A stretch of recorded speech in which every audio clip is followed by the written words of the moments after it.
Hey everybody, this is John at the top of the episode. I wanted to do a quick disclaimer before we get started. The views represented here are our views and our views alone. They do not represent that of our employers.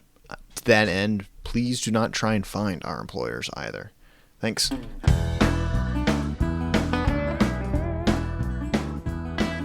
Welcome to SeedPod, a podcast about the natural world. I am AJ, and I will once again be your host this week. With me, as always, are John and Calvin. How you guys doing? I'm doing well. Also doing quite good. I just got back from a camping trip, so Hey, that's it was fun. nice. Yay! Outside time that's not work-related. Yay! I was able to turn it off, most of it, and I was with a friend of mine. This is my Woodland Minute, so I'll shut up about it. Well, we can go right into it. Go. No, we have to intro the podcast, AJ. We just did that. Oh, we did? Okay, never mind. We all have short-term memory issues. Anyways, yeah. So yeah, let's get into our forest minutes. John, go. Yeah, so I went to the woods, and it was not for work. I managed to mostly turn off my brain. I went with a friend of mine and his wife. She's a vet, and he's a wildlife biologist doing a bunch of muscle work in the area. And it was just really nice time. I still smell like campfire. We made all of our meals over a campfire, like with wood and charcoal and all that fun stuff. So it was just nice being in nature and not have to turn on the invasive species brain or the timber cruising brain or pick one of 1,000 things, because it was kind of a shit week this week. So Turning off the invasive species brain is hard. oh, it's impossible. But I can't. Said it's I someone can't else's do it. problem. Now, John, I just have a quick question for you. Is he a wildlife biologist or is he a macroinvertebrate biologist? And now we're going to have to do, is mussels bug or is mussels bugs? Mussels is bugs. Okay, Mussels and is bugs wonder is not bug. wildlife, so he's not a wildlife biologist. Oh shit! So- Oh no! No, he is actually a wildlife biologist by training, but because there are no wildlife biology jobs that you can, keep for longer than a couple months, he's like a aquatic restoration specialist and does mussel stuff, but also works with museums and stuff like that to try and get their species collections in good shape and healthy and all that jazz. So it's a very multifaceted wildlife biology job. Many such cases. Yes. I know two people who have degrees in wildlife biology who work with like large terrestrial mammals and are now doing that exact same thing. Yep. Many such Seems to be cases. Yep. Turns out really cool turtles or other mammals or whatever do not pay the bills, unfortunately, but zoos and aquariums and other like kind of fisheries stuff does. Yeah. Permanent pays the bills. Yes. Oh God, but at what cost? Calvin, go. So I have a slightly different style forest minute, and this is going to be the stupid forest minute, where I tell you guys about some stupid things that were said to me about forests Love it. Oh and the God. outdoors this week. So I had a member of the public at a thing that I was leading ask me, why don't we manage hawks? And when he said manage, he meant lethally manage hawks. I'm hitting my head against the microphone. I'm not sure if that's going to come through in the audio. Yeah, Continue. I proceeded to say, this is not about hawks. We're not talking about that now. We're going to go back to talking about woodcocks. Okay. That's how I That's a managed good that. answer. That's a good I was answer. like, I don't want to deal with this. Are you kidding me? Yep. Why would you want me to talk about why we don't shoot bald eagles? No, that's a stupid thing. Yeah. Yeah. What? Yeah. Because we went through a whole lot of work to make it fucking illegal, dude. Yeah. And he didn't bring it up again or anything like that? No, we distracted them. Good.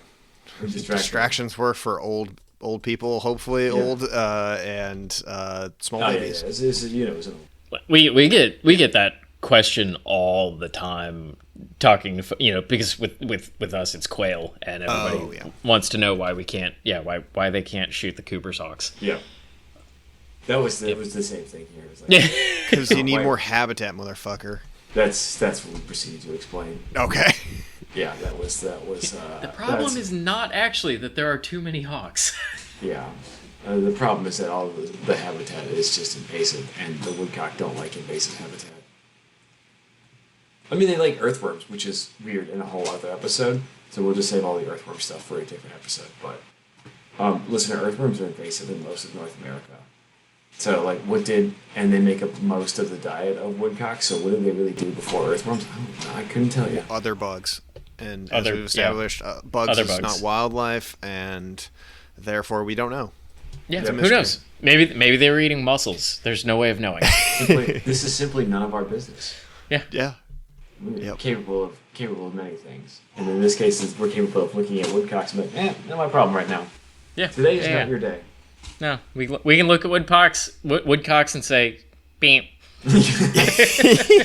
That was an excellent peep. I gotta give it. That was excellent. I was going to say, could I jump in and tell you my stupid minute? I've already caused Calvin to have an absolute stroke when I told him about this, but I'm trying to put together this cooperative land management group between a bunch of public and kind of NGO resources in my area. And I'm talking to one guy who's done it in other parts of the rough eastern, Iowa region. And he said to me that he was concerned, or not concerned, but he thought that there was too much public money available during the previous administration for forest management, and that quote made people lazy. And I don't know how that works, and it's one of those things where I'm not good in the moment. I need to have a semi-structured conversation when I'm talking to people, like, to begin with, like getting off the bat and stuff like that. But like, man, sometimes people say stuff that is entirely too stupid to engage with. Yeah. And that's that. Yeah. And I think I deflected it saying like, yeah, man, I'll take money from anybody. It doesn't matter what, as long as it gets good conservation done. Cause that's the end. Like he's connected to a bunch of like really big multi-million dollar corporations. So like, yeah, give me money. Fuck off. I'll do the work. But like being said like, oh yeah, the public money made people lazy. I'm like, how? How? Yeah, that's wild. So that's what I was wondering if he was like part of an NGO, which almost certainly was partaking of a lot of that federal money. So or like what? Yeah, so he claims that it was for getting private dollars to public organizations, like finding alternative funding sources, basically, because the dirty farmers or whatever, or dirty conservation groups are taking advantage of having too much money. I really don't know what the hell he was trying to say, but like it's made it seem like, oh yeah, there's too much easy money available. You need to work hard for money for conservation. I'm like, no, I'm pretty sure it's because it doesn't trickle down and you're taking a 10% cut. The three consultants ahead of you are taking a 10% cut. And then my manager's manager, who's the distribution boss, is taking a 10% cut or whatever. And then it finally gets down to me. I pay for the herbicide and I'm left with $30 an hour to pay a tax with or whatever, and myself. And that doesn't pay for, all of our housing and health insurance and whatever now, unfortunately. It's not 1975, Grandpa. Yeah. So anyways, that's the highlight of stupid shit. He thankfully will not be at the meeting where I pitched this collaborative group to a bunch of other people. Well, that's good. But eventually I'll need his money. Maybe. We'll see. So that was the stupid thing that I heard from the public today, or this week. That's lovely. Yeah. My forest minute is I don't really have like a particular one. I don't actually have a stupid thing from the public for this week either, because I haven't actually done much with the public in the last like 2 weeks. I've been kind of in a surveys and burning and writing plans and stuff, but not actually doing. I hadn't had any like new site visits or big outreach events where I get the real gems asking me interesting questions. But yeah, I mean it's fall. It's starting to get cool, so we're doing our like early morning quail covey surveys, which have my sleep all kinds of fucked up. So I'm super tired all the time, which is great. Fall prescribed burning is rolling along more than I think in previous years, because we're kind of, I don't know, this has just been a very interesting like last year and a half, I'll say, in terms of just, I think a lot of us are looking outside of our traditional boxes. So like, yeah, last week we did a burn in a county that was, I think it's still it's now in D2 or D3, like not so extraordinary drought, but yeah, drought rating, like severe drought, like actual no shit severe drought. Like the KBDI, which we'll talk about that later, is a much bigger number than I usually like to see. And I was a little like, not hesitant, but I was a little bit like, are we sure about this? And yeah, I mean it big went, number, good, mean fire big. It went awesome though. Like it went so much smoother than when the last time we burned that spot, which was in like, very, very conservative and traditional burn prescriptions. The weather was like, we're going to have very, mild fire behavior and all that. And guess what? We never got objectives done burning that way. So like we need to switch things up. And so I think, there's a lot of us that are kind of like looking outside of our old school boxes in a lot of ways, which is awesome. Hell yeah! Yeah, no, I think and that's yeah, good. I'm still continuing to agree to do more things than I have time for. So that's just normal stuff. Oh, we can't help you with that. I'm sorry. This is right. this is the Enablers podcast. Yeah. So yeah. Yep. We're trying. Our household is trying to rediscover, we'll say, non-forestry, non-natural resources hobbies in an effort to be a little bit more balanced. I know. It's, yeah. We're also trying to get off our phones a little bit more too, because that's just a whole kettle of fish. But yeah, trying to expand the palette a little bit, trying to pick up a book that's not either about trees, about wildlife, trees and wildlife, climate change, other, really, really fun things. Read some shitty sci-fi, man. Oh yeah, no, I am on there you go. I've got a whole list. Doesn't even need to be good sci-fi. Nope. Like just read some shitty sci-fi. Nope. Just some pulpy page turners. Oh yeah. No, that's what that's what I'm shooting for. So I'm going to the library tomorrow and getting a whole stack of books. So that'll be good. All right, are we ready to roll into our invasive of the week? This week, we've got the Joro spider, which is it's a big-ass spider. And the Latin name, AJ, is... Trichonophila clavata. I think that's pretty good.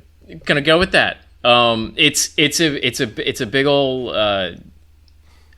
is that actually in the same genus as the orb weavers? I don't know if it is. I think so.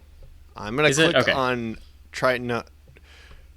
Yes, it is. Yeah, you do it now. Yeah, no, it's the genus of golden orb weaver. Okay, so it is all. Yep. Yeah, so it looks very similar to native golden orb weavers, which are, if you ever see a big spider, really big black and white spider in the U.S., like really, really big, and you're like, holy shit, that's a big spider and a big web. It's probably a golden orb weaver. That's most of what we have. We have a couple species, but this is an invasive one from like Japan, Asia.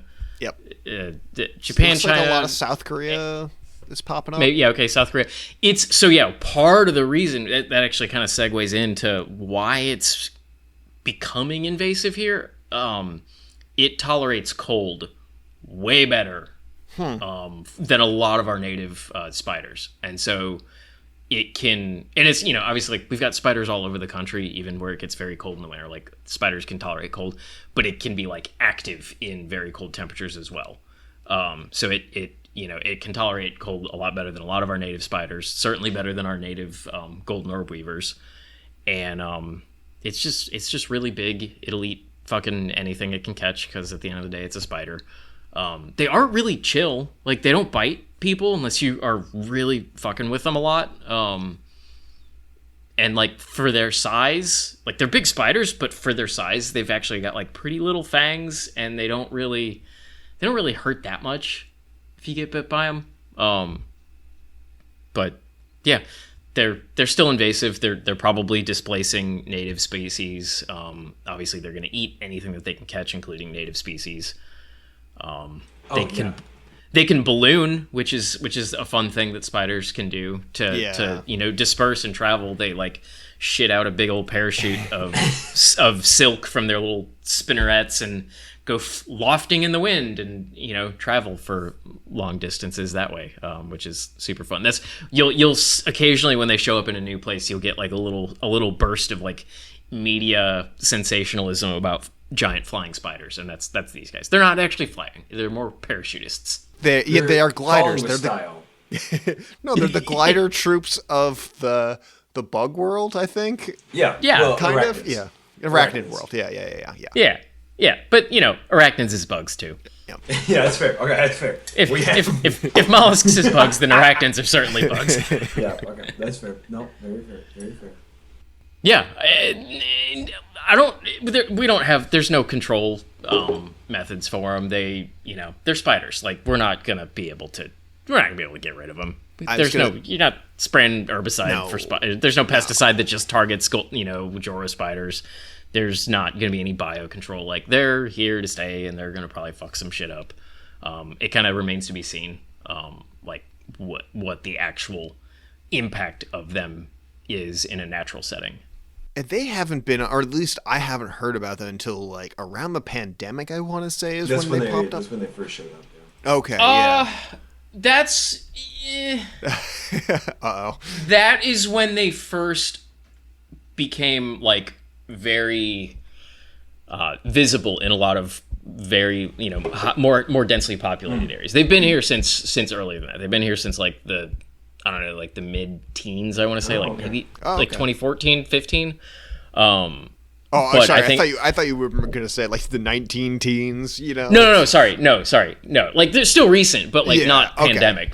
Prior to that, Gotcha. Like 2022, I think, is when they got like a whole bunch of media attention because they were like popping up in cities where there are a lot of people noticing them. Their webs are huge and like very strong silk that's kind of yellowish tinted too. So like, fuck. Yeah, and they'll put that shit like across a hiking trail or like or running or whatever, and you run into one, like, you will act. It's not like a spider web where you run through it and you're like, oh, I got a little tickly spider web on me. Like, no, there will be like resistance. Oh, that's like, awesome. Tangible resistance before that web breaks, and that is awesome. Yeah, it's great, isn't it? Well, I don't have to deal with it, so it's actually pretty cool. So no, I mean they're invasive. It sucks, but like they're cool. Yeah, I don't know. Soon, I think we're both going to deal with them. I was just looking at a map of places where they've been spotted, and they fly pretty good. They've been made all the way up to Massachusetts. So. God damn it! Now, luckily, I think the Great Plains wind is going to be pretty tough on them. So you might do a little bit better than me, but I'm fully expecting to see these spiders anytime now.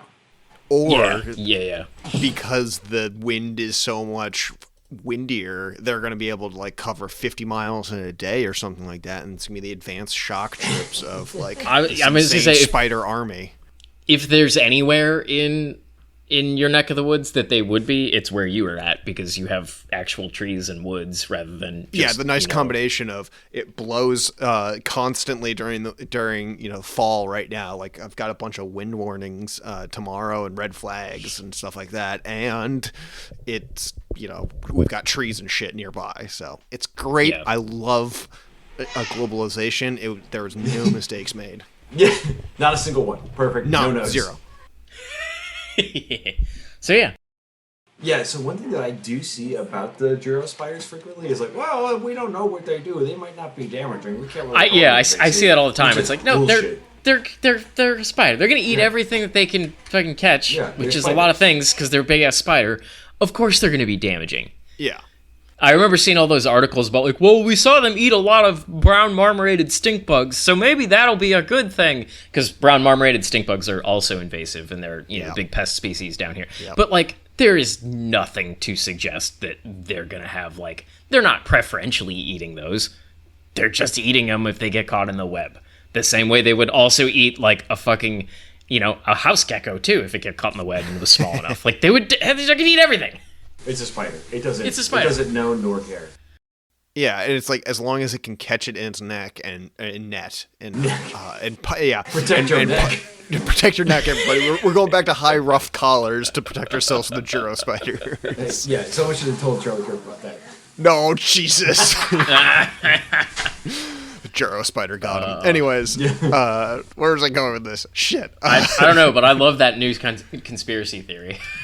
It's probably the most normal one ever. Yep.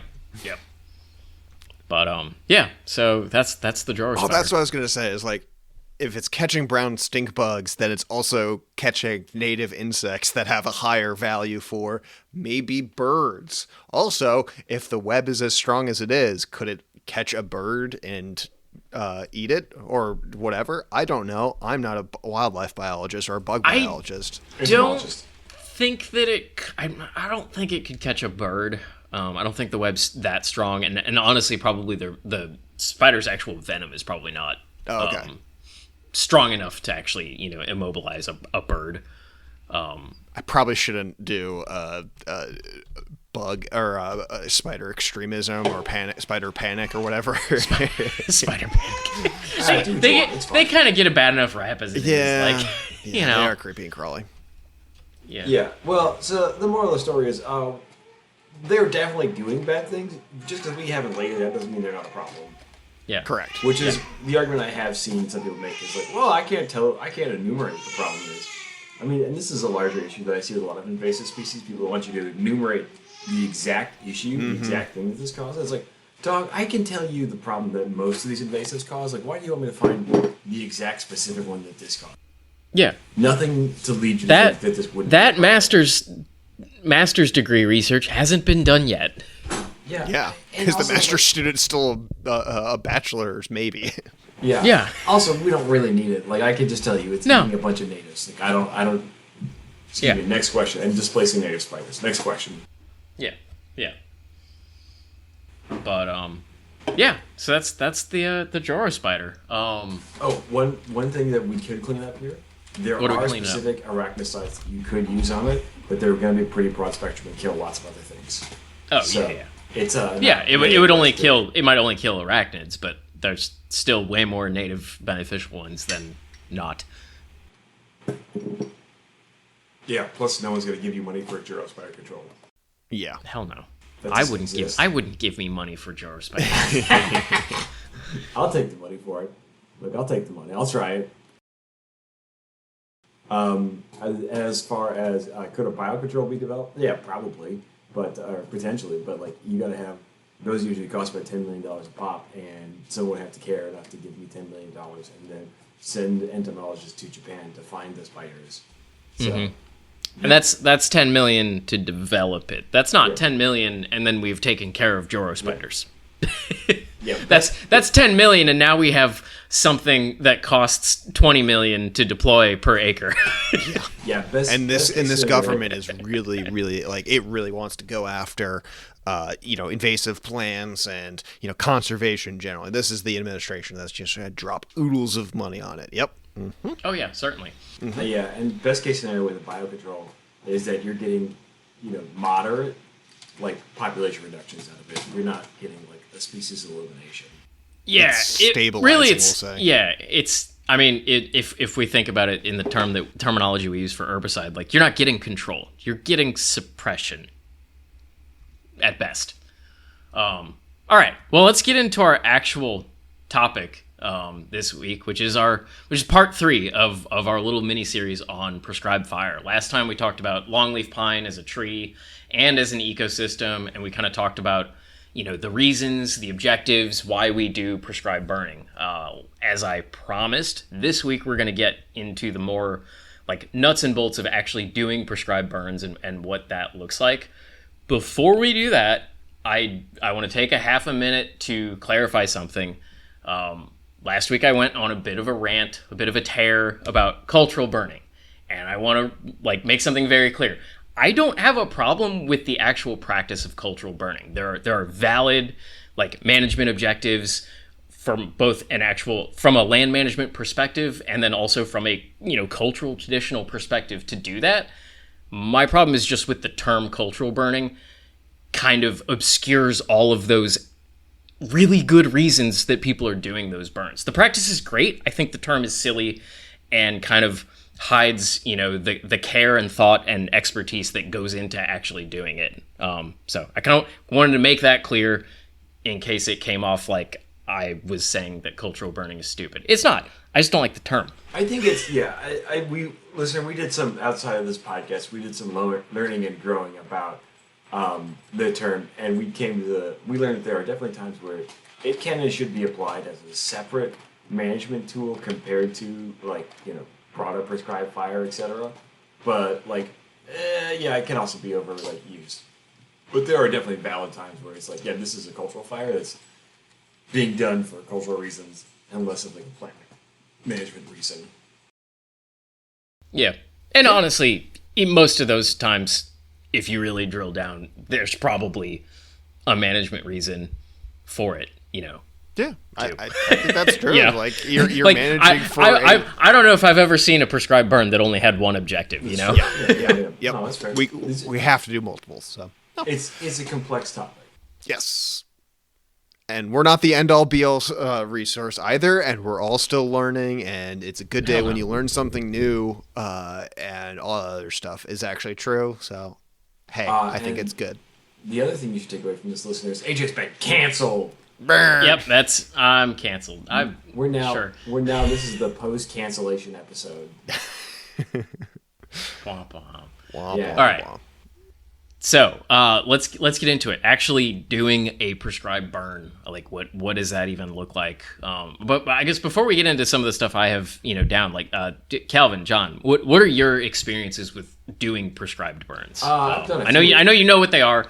I know, Calvin, you've said you've done a couple, but what did that look like? What were you doing? We were at an old duck, an old duck plantation, turned wildlife research center, and we went around on an ATV, and we just lit shit on fire for management purposes. We were controlling invasive species, opening it up for hunting, and releasing conifers for forestry stuff. So, yeah, it was classic, southern. Prescribed fire, let's just go burn that shit. Mm-hmm. And then we did. Yeah, so mine is a little bit different. So I did a little bit of prescribed burning in the American West, and this was after a couple fires that were prescribed fires, and got out of control and ended up killing people in Colorado. So I was involved in the first few after that kind of got settled basically afterwards. And so it's very different out there. Everyone is high strung, understandably, and not we were sprinting to get our prescribed fires done by the time the downslope winds start. So as everything cools, the winds from the top of the mountains come roaring down the valleys during the shoulder seasons out west, and it could just kick up a fire that you thought was bedded down for both the night and completely for the purposes, and it can kick back like an ember somewhere, and it can throw that ember 5 miles sometimes and set off an actual wildfire at that point. So that wasn't there that fire in New Mexico that started like that? And Colorado, and Arizona. That gets me to something that I wasn't going to talk about. But now I'm curious, did you ever have to fuck around with nomographs? Nomographs? I don't think so. Okay. We will not... Listener, if you want to know what that is, no, it's not like a dowsing rod for fire. But yeah, I don't know, maybe I'll put one up. Maybe I'll find one and put one up as like the episode image or whatever. It is a convoluted and step-by-step process to calculate things like spotting distance and, you know, flame height and all this stuff. But it is like, picture in your mind 4 separate but interconnected graphs that you have to connect, and I don't even know how to fucking describe it. These things are awful. I mean, they work, but my God, they break your brain. So thank God I was not responsible for that. I was still a lowly grunt, so I was just making sure fire did not go to the place it wasn't supposed to go. But yeah, the fire fuels guy that was on our team, he was doing this stuff all the time. So yeah. Yes. As I look at one of these, I think that the dowsing rod was better. This is the dowsing rod, but for forestry. Like, this is someone who has a hard-on for graphs and very exact sciences. Okay, but dowsing rods are fake. I was gonna say, like, yeah, this works though. Okay. Yeah, exactly. Unlike engineering, forestry is a real science. I don't know. What was that tool that they took, actually, like, said to, like, Iraq, that it was, like... oh, yeah, that was, like, a dowsing rod for, like, IEDs. Yeah, I was going to say, it's IED. That seems nicer. Because at least it's easier to use. Yeah, it just beeps. But this gives me a headache. Okay. I have seen them, did not use them. I grew up in that, like, I got taught prescribed burning basics and fundamentals in that situation, and then I come out to the eastern United States, specifically roughly the northeastern United States, where I dumped 5 gallons of trip torch mix into an oak forest to try and get to burn, and failed. So yep. My prescribed fires are planned within an inch of their lives. Does that translate to my insurance people being like, oh yeah, no, we get it, no, they still think I'm insane. So I do prescribe burning usually for oak forests. We do a little bit of prairie burning, but I like to hand those off to other people who have more equipment, because prairie burns make me nervous. I don't want to be the guy. It's literally a prairie fire. It is a prairie fire. Like, it's not. It's a lot of fire. They're so fun though. They are fun. They are fun. I don't want to be responsible for it because there's a cornfield nearby, and oopsies if that goes off the rails. Fuck that cornfield. Oh God, it's nutrient cycling actually, so it's fine. Anyways. Yeah. So when you were out west though, were you burning with the feds, or was that with like state, county, local? State. Okay, cool. Yeah. So we've got, you know, and I think I've mentioned before, like, my prescribed burning is roughly 90% of my entire job in some way, shape, or form. Whether it's doing them, teaching people how to do them, that's basically what I'm doing these days.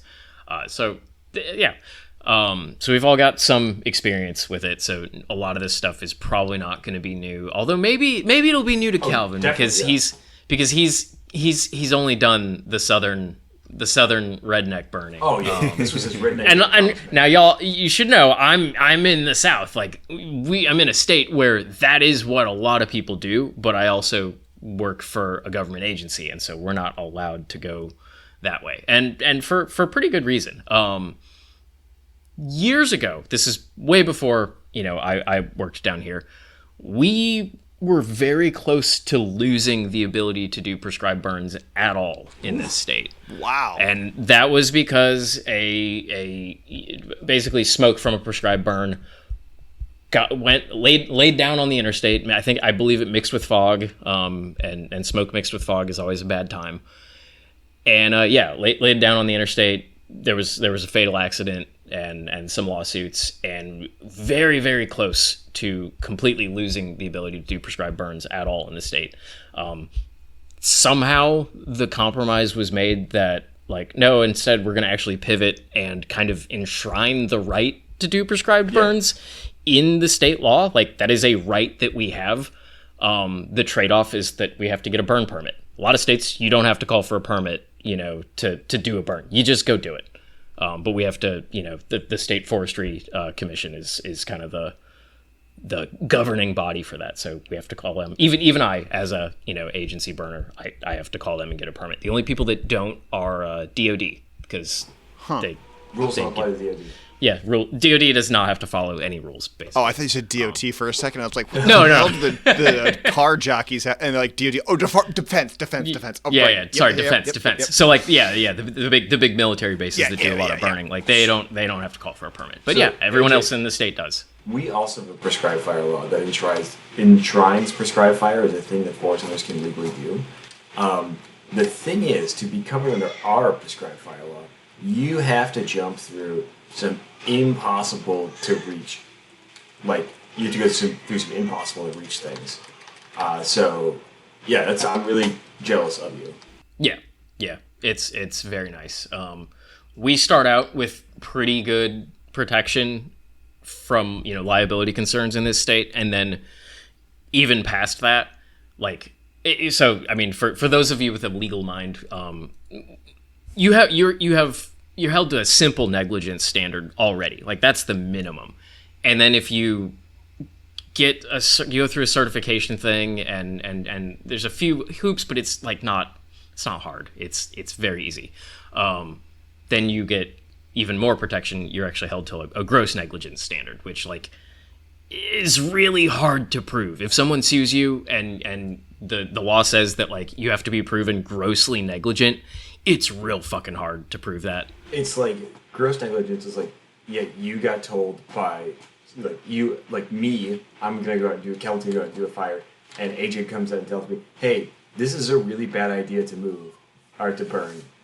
Here's the printout from the Weather Service that says it's a really bad idea, and I go, oh, it would be a really bad idea if I went and lit this, and then I went and lit it. And then you went and lit it. Yeah. It would be a gross negligence. It'd be like, it's so anyway. Sorry, I got sidetracked with that, but because we have gross negligence protection as well.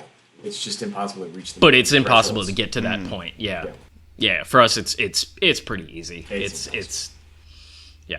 So anyway, okay. So before I guess I'm gonna kind of run through like really the basics of how we go about doing a prescribed burn and what makes a prescribed burn prescribed. And so there's a lot of terminology that's in here, and I kind of want to take a minute and like talk about some of that, just so listeners, you kind of know what if I say a word and it's like that's not a word that I know what that means, maybe you'll remember this. So in the world of prescribed fire, we'll talk about sometimes we'll say like a spot fire or a spot over or a slop over. Those are all terms for fire getting outside of the box. I got my burn unit that I want the fire to stay in, and the fire got out. That's a spot fire or a spot over or a slop over. Technically, a spot fire would be like one starting some distance from the fire break, while a slop over would be like it crossing the fire break because there's some leaves on it or the wind pushed the flames across. But either way, it doesn't really matter. Fire outside the box. So because at some point I'm going to say spot over, and I just want to make sure people know that know what that means. In the same vein, I might say something about holding or a holding concern. That is kind of the term that we use to talk about anything we need to worry about in terms of keeping the fire in the box. So like if the adjacent, stand or the adjacent unit has never been burned before and has a shit ton of pine needles suspended off twigs and limbs and stuff, and it's on the downwind side, and it's also private land that I'm not working with that landowner, that's a holding concern. That's a side of that burn unit. For sake of keeping it simple, let's pretend all burn units are square for right now, right? That's a side that's a holding concern. Or maybe there's a shit ton of standing dead trees inside the burn unit that might catch on fire and fall over the fire break, or they might catch on fire and throw an ember across the fire break. That would be something I would say, oh, that's a holding concern. So just so you know what that means if we say it, because sometimes I forget that not everyone knows all the terms. Yeah, no one speaks. No one speaks prescribed fire. Yeah. So as listeners, you can tell there's a lot of things that can go wrong, and this is why we call it prescribed fire, not controlled burns, because it's a fire in a forest. You're like not actually in control of it. You have limited. What you can do is you have a lot of control over it, especially when it starts, but you don't have control. Right. Yeah. You have control for a couple minutes in the beginning, and then if you say go, it quickly becomes not in control or very not in very control. difficult. Yeah. Or like Yeah. your Then tech falls over and accidentally dumps like a gallon and a half of gas. Now all of a sudden we're gonna burn a little hot in a couple of places. Yeah. Yeah. Another term I'll be using, or you probably will hear, is like available fuel, or like fuel availability. And so that's not just, all right, if you picture our hypothetical nice square burn unit with trees and, logs on the ground and leaves, Rotating the forest in my mind. all that shit. Yeah, rotate the forest in your mind. It's not just all of the fuel that's in the unit. Like, available fuel is not the trees and the logs and the needles and all that.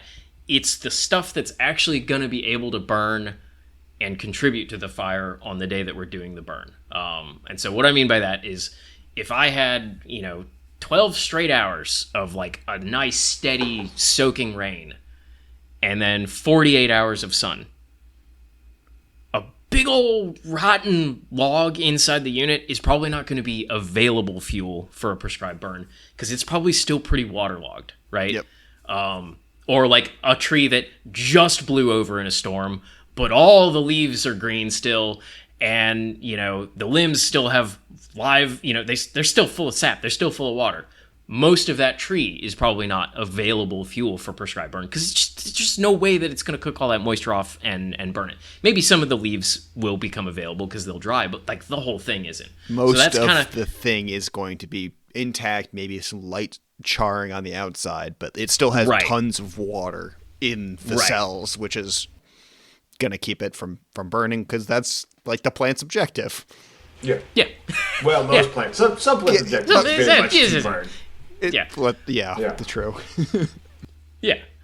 So that's kind of what available fuel means, because I'll say it, and I want people to remember, like, okay, that's what we mean. It's not just all the shit that's in the burn unit. Not everything in there will get burned, because if it does, we have other problems. That's probably not what we were going for.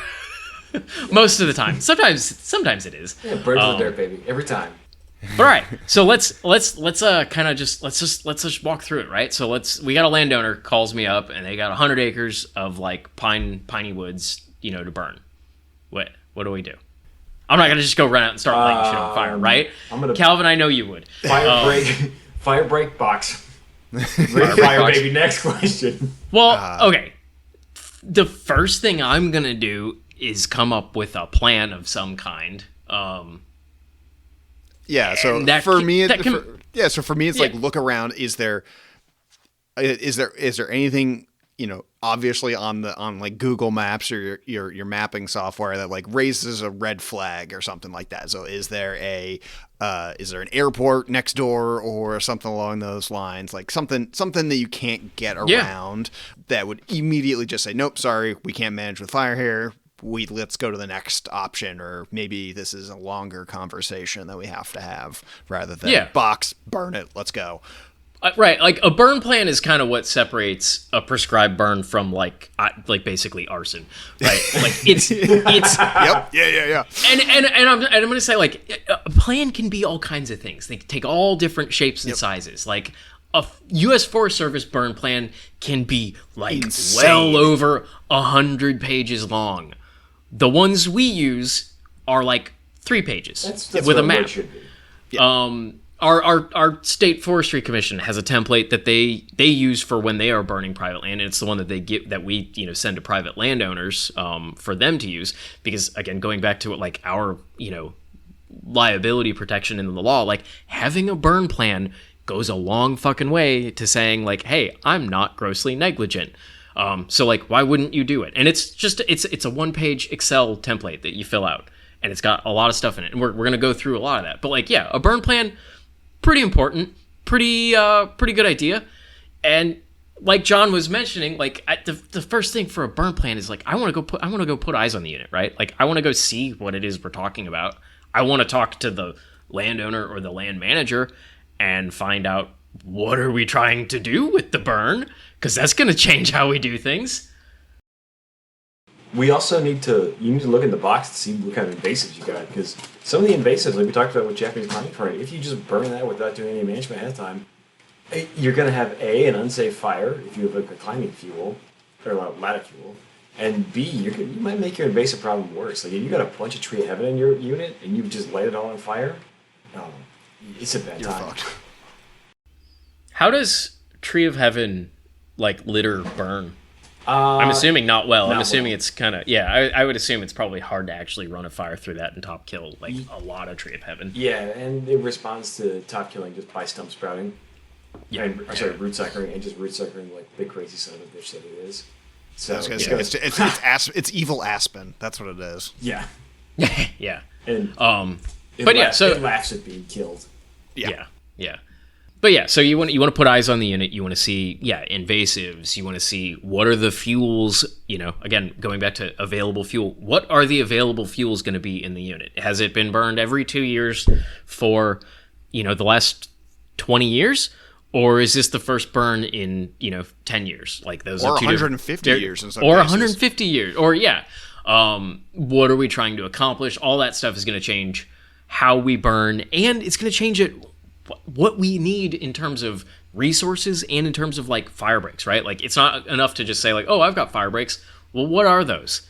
Is that a 2-track that you are just going to flat mow and maybe, rake a little bit? Or is it a harrowed, disc break down to bare mineral soil? Or is it the interstate or something like that? Or are we going to use a creek? Are we going to use a swamp for part of it? Does the swamp always have water in it? Or does it sometimes get kind of dry and maybe it won't really work? Said like that was a recent issue. I was going to say, it seems like that's based on experience. Might have learned that one the hard way. So all that stuff, you want to put eyes on the unit. You want to figure out, objectives. You want to figure out like, okay, what do we need in terms of fire breaks? What can we have? Kind of some real basic stuff, but really important. And like, remember, I teach people how to do this. So I hear a lot from people who've been doing it for a while, and the number of people who are like, I never thought about writing a burn plan before. Or I never thought, like, I'm just like, oh, buddy, you've been getting lucky for 10 years. Yep. But like, look, it's never too late to learn. And you know what? Most of the time, I very rarely have people say like, well, I'm never going to do this. Usually they're like, okay, yeah, I'll start doing this because it makes fucking sense to. And they haven't thought about it before, but now they're thinking about it, and mission accomplished then. We forgot one of the other very important things to look for when you're setting up a burn. What's in the woods? Like, did Jethro come through and there were a bunch of just oil cans out there that we got to learn about?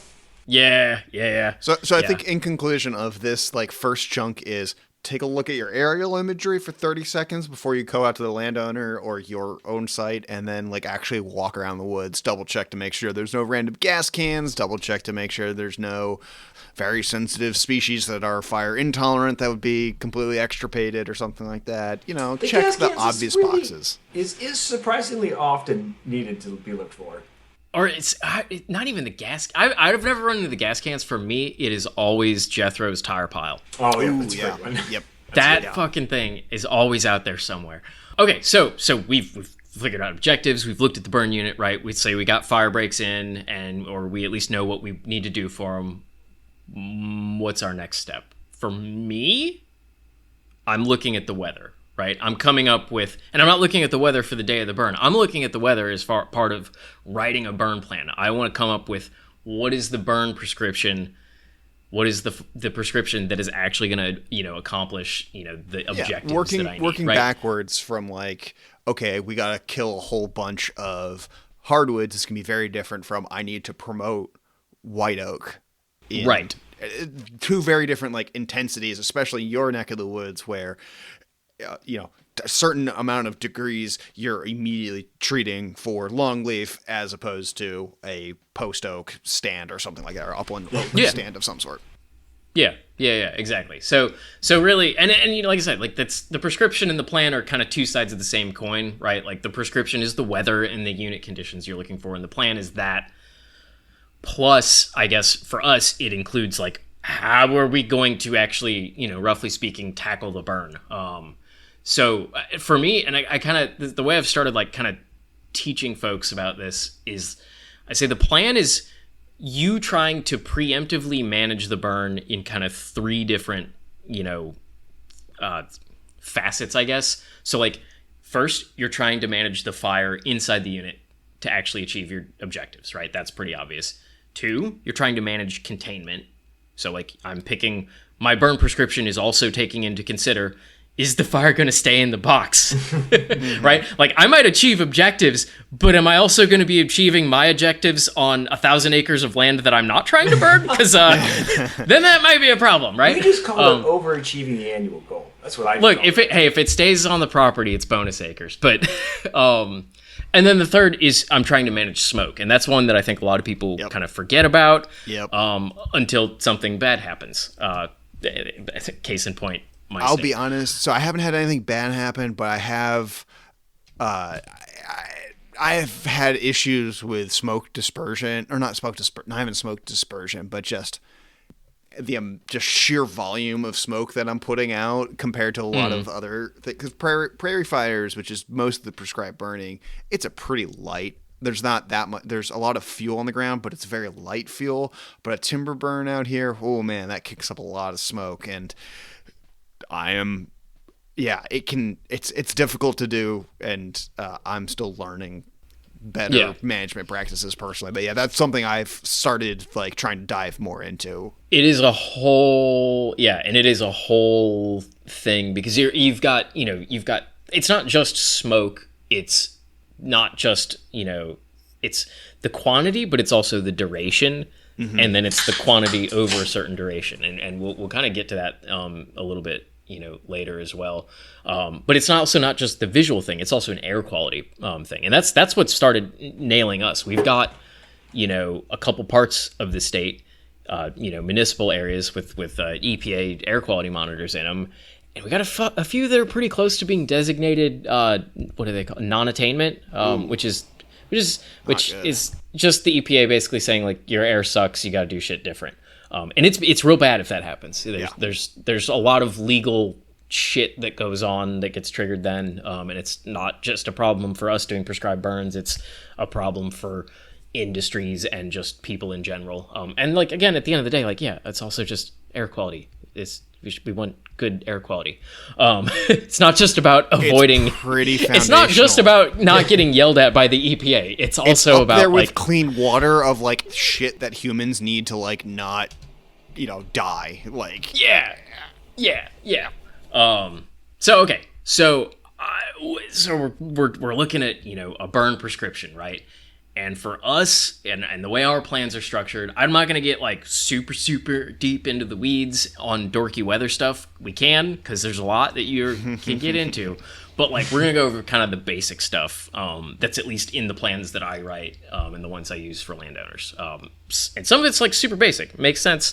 Some of it, people are probably, listeners probably hear it and be like, why would they care about that? So these are kind of in no particular order. Temperature. Makes sense, right? Makes sense. 100% get it. 100% makes sense, right?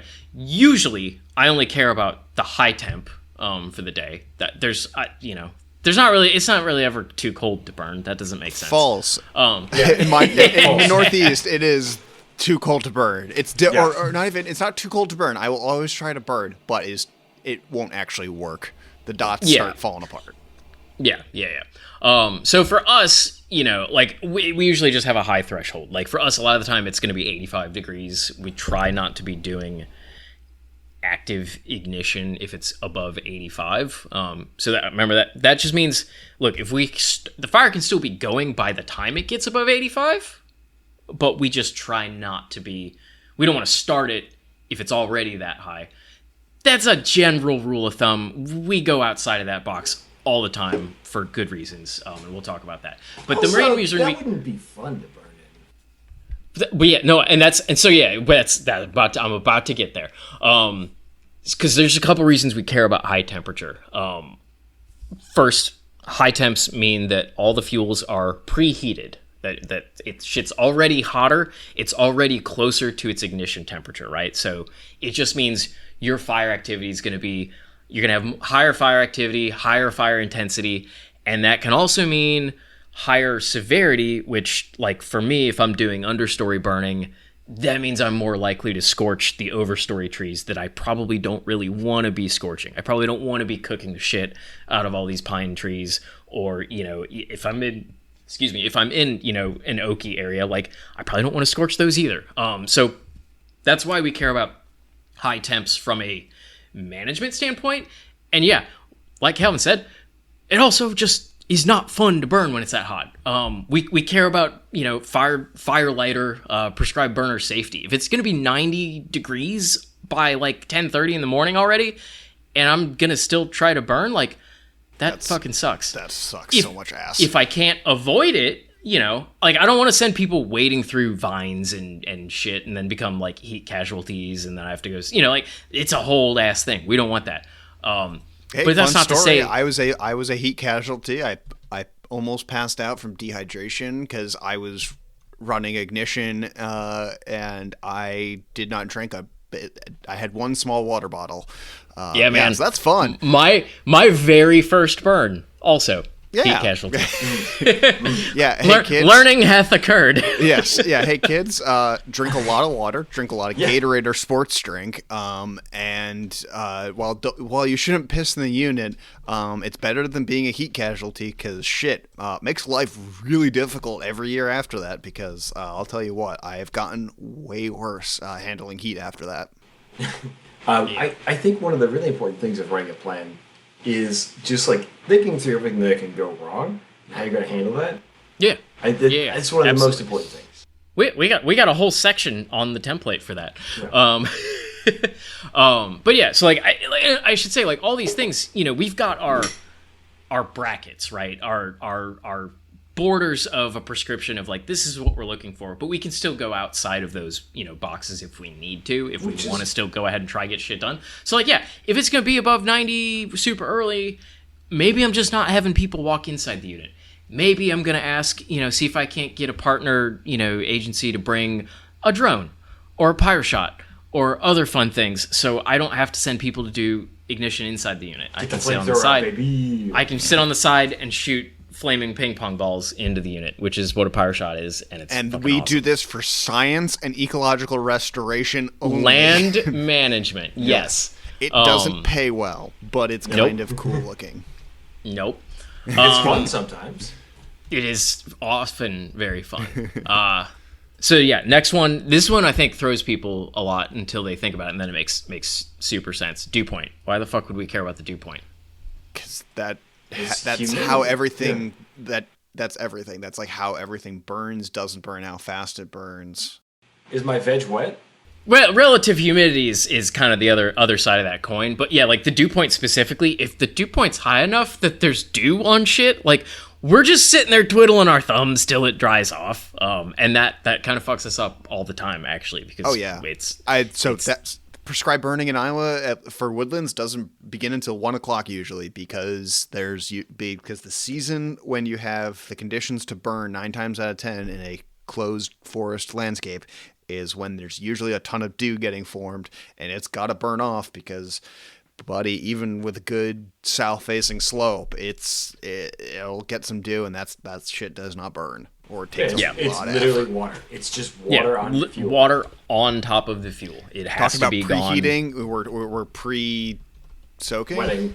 Steaming. Yeah. But yeah, so the next one, like I said, is kind of the other side of that coin. Relative humidity.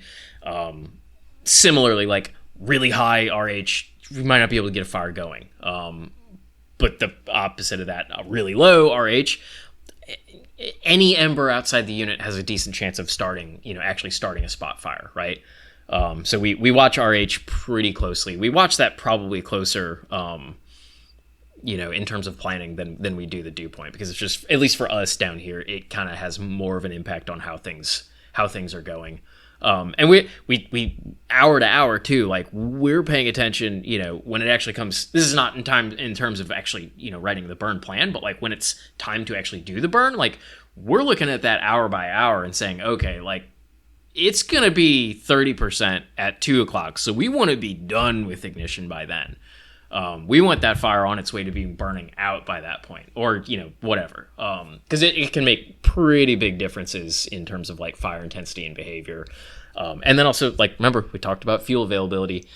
As that RH goes down, some of those lighter fuels will become more available and noticeably more so. Like, 3 o'clock is the witching hour, man. Like, shit, 3 in the afternoon, things will become different.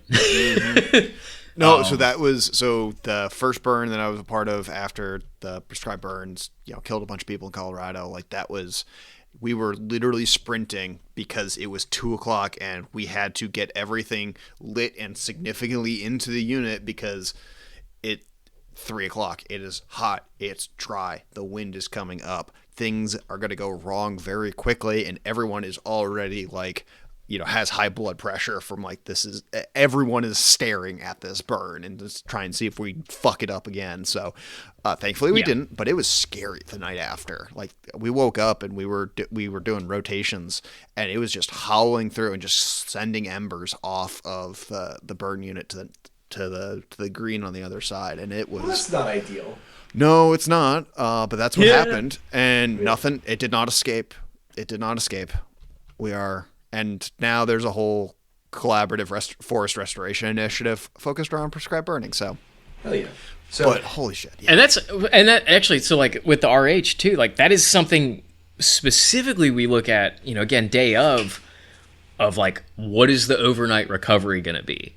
Because that's going to change maybe how much we care about certain things that, okay, do we need to really put this fucking thing out or not? Because if we're getting 100% recovery, if relative humidity is going to hit 100%, chances are a lot of stuff is going to just burn out on its own. Like, it's, even if something did toss an ember over the line, it's not going to do anything because it's too fucking humid. So that's, it can kind of exacerbate and mitigate things. I think that's I think that's one of the differences between the arid West and the humid East is the recovery out here is significant, and like even in the South and it's so easy. It works out there. It's like, it went from 20% to 30%. Yeah. Yeah. That makes no difference to us. It's very dry. So, the reason that we're talking about relative humidity is that's very easy to measure and can be measured, like just with off your phone, or if you want to be fancy, you can get like a little gauge. Whereas, the belt weather kit. Yeah. Yeah, baby. Or spin that old wet bulb. The other thing that you may see is people like are looking at fuel moisture, which is like how wet is the actual wood. Which is fine in a research setting, but if you're trying to burn a bunch of stuff, it's not really helpful because like you gotta go out and measure the things, the fuel, and like you gotta do all that day of, and by the time you're doing that, like you could have been burning the whole time. Yeah, yeah. Like at most, we'll pull an interpolated map that gives you just kind of a ballpark estimate of like, FDFM, fine dead fuel moisture. And say like, okay, is it below 10%? Mostly okay, yeah. Cool. If the map says 15%, maybe we just don't even bother loading up the truck because shit's not gonna burn, maybe. But yeah, so yeah, fuel moisture is another big one, but it's not something that we really measure in the field. Same thing with like live fuel moisture is one that you can technically measure, but we don't bother. No. Especially down here, like our shit burns well over 100% live fuel moisture. Like green shit burns down here. It's not like other places where you need things to actually be dry. Yep. Our stuff likes to burn. The obvious one, maybe for like weather that we look for in a prescription is wind, right? Wind direction, wind speed. Because we need the wind to push the fire, but we also don't want it to push it too much. We care about the direction because we don't want to send smoke into things that don't like smoke. There's surface winds, and then there's also something called transport winds, which are like an average higher up thing. And transport winds are really important for smoke management. They're not very important for like actual fire behavior day of, because they're above the fire. They're not where the fire is, right? But in terms of like, where's the smoke going to end up? Is it going to, settle on this interstate? Is it going to land on, this hospital the next town over? Like, transport winds matter for that. And so we do kind of, we look at that. We look at stuff like atmospheric dispersion index, which is just, it's derived from a bunch of other parameters, but it's pretty good as like a single vibe check of like how well is your smoke going to get dispersed into the atmosphere. So that's another one we end up like looking at a lot. Just like, okay, is my smoke going to be a problem? Maybe. Sometimes. Maybe not. If I'm only doing, if the dispersion is shit, but I'm only doing like maybe 10, 15 acres, I probably don't care. Because at the end of the day, I'm not putting up enough smoke to matter at that point. That's if we're doing 100 acres or 200 acres, then I'm looking at dispersion a little bit more closely, because like again, is the actual volume of smoke enough to matter too. The other one that I just want to mention too is something, and it's really, I'm only mentioning it because I kind of alluded to it earlier, because it was kind of developed in response to that those fatal accidents that I mentioned before, which is the LVORI, which is the Low Visibility Occurrence Risk Index. We love a good acronym, don't we? I'm so glad that you explained it, because I was just going to ask you what that was. Okay, yeah. So it is the Jethro's. Actually, we're gonna keep each other. Jethro's fire approach does not involve these kind of acronyms. wow. No. Yeah, so that is the probability of specifically low visibility from smoke mixing with fog. So it's index taking a bunch of these other weather parameters, like, okay, what's the likelihood of fog in a certain area, and all these other things. I don't know. People are doing fucking number massage. I'm not a weather nerds. I don't know how they come up with this shit. A weather biologist, I think, as I said in the first episode. Well, I think we did mention it in the first one. Like, fire scientists are a very interesting mix of biologists, physicists, and chemists. Yeah, they're wild. But yeah, so LVORI is something we also do look at. Usually, if we're close to a public road that's reasonably busy, LVORI is something we look pretty closely at. If I'm way out in the sticks, doesn't matter, because it's not a long distance kind of a index, if that makes sense. Like, you don't have to worry about it, 5 miles from your burn unit. If you're that far away, you're not going to cause a problem. But if you're, half a mile from an interstate or something, then yeah, definitely, something to be looking at. There's a lot of other weather parameters and indexes indices that different burners, different agencies, different people will use, but those are kind of the big ones. I think those are the fairly universal ones. There's a bunch of other stuff about like atmospheric instability and stability. A lot of that's more important out west, where a prescribed burn has a much higher chance of an oopsie becoming a catastrophic wildfire. Like, we're pretty lucky down here. If it gets outside of the box, it's usually pretty easy to catch. Out there, it's a little bit different, and there's a lot more, just a lot more liability concerns. So in terms of how the fire is actually going to behave and if it's going to achieve objectives, like I said, all those weather conditions kind of play off each other, and sometimes you've got a really specific prescription that you can't really change from. Like I mentioned with the air quality stuff, like we have in certain areas, like we have very specific requirements for transport winds. If it's below 5, you do not get to burn in certain parts of the state, because in those conditions, you're gonna have air quality problems. Other parts of the state, fine. Transport winds can be whatever you want them to be. And that's because the wind isn't moving enough. There's not enough wind to move the smoke away from. Pretty much, yeah. It's kind of complicated. It's hard. It's really hard to describe. But yeah, basically, smoke has to. You're trying to disperse, a given amount of particulate matter over a certain area so that the concentration is not going to be at a dangerous level within that area or within a large area, if that makes sense. So like too low of transport winds mean the smoke is just staying in a given spot, and it's going to be a high enough concentration to be unhealthy, or if it's hitting a monitor, it's going to ping the monitor and we're going to get our hands slapped, right? Higher transport winds means that it's traveling a longer distance. So that's just a bigger volume of space. The other kind of, I didn't mention it in the weather parameters, but the other side of that is mixing height, which is really just like how high the smoke is going to travel before it hits a cap, is it? Yeah, like it's not an inversion layer really, but like a temperature layer where the smoke is going to hit that level and then it's just going to disperse from there. It's not going to continue rising into the atmosphere. So a higher mixing height and more transport winds give you a bigger volume of atmosphere for that smoke to disperse into. Does that make sense? Sort of.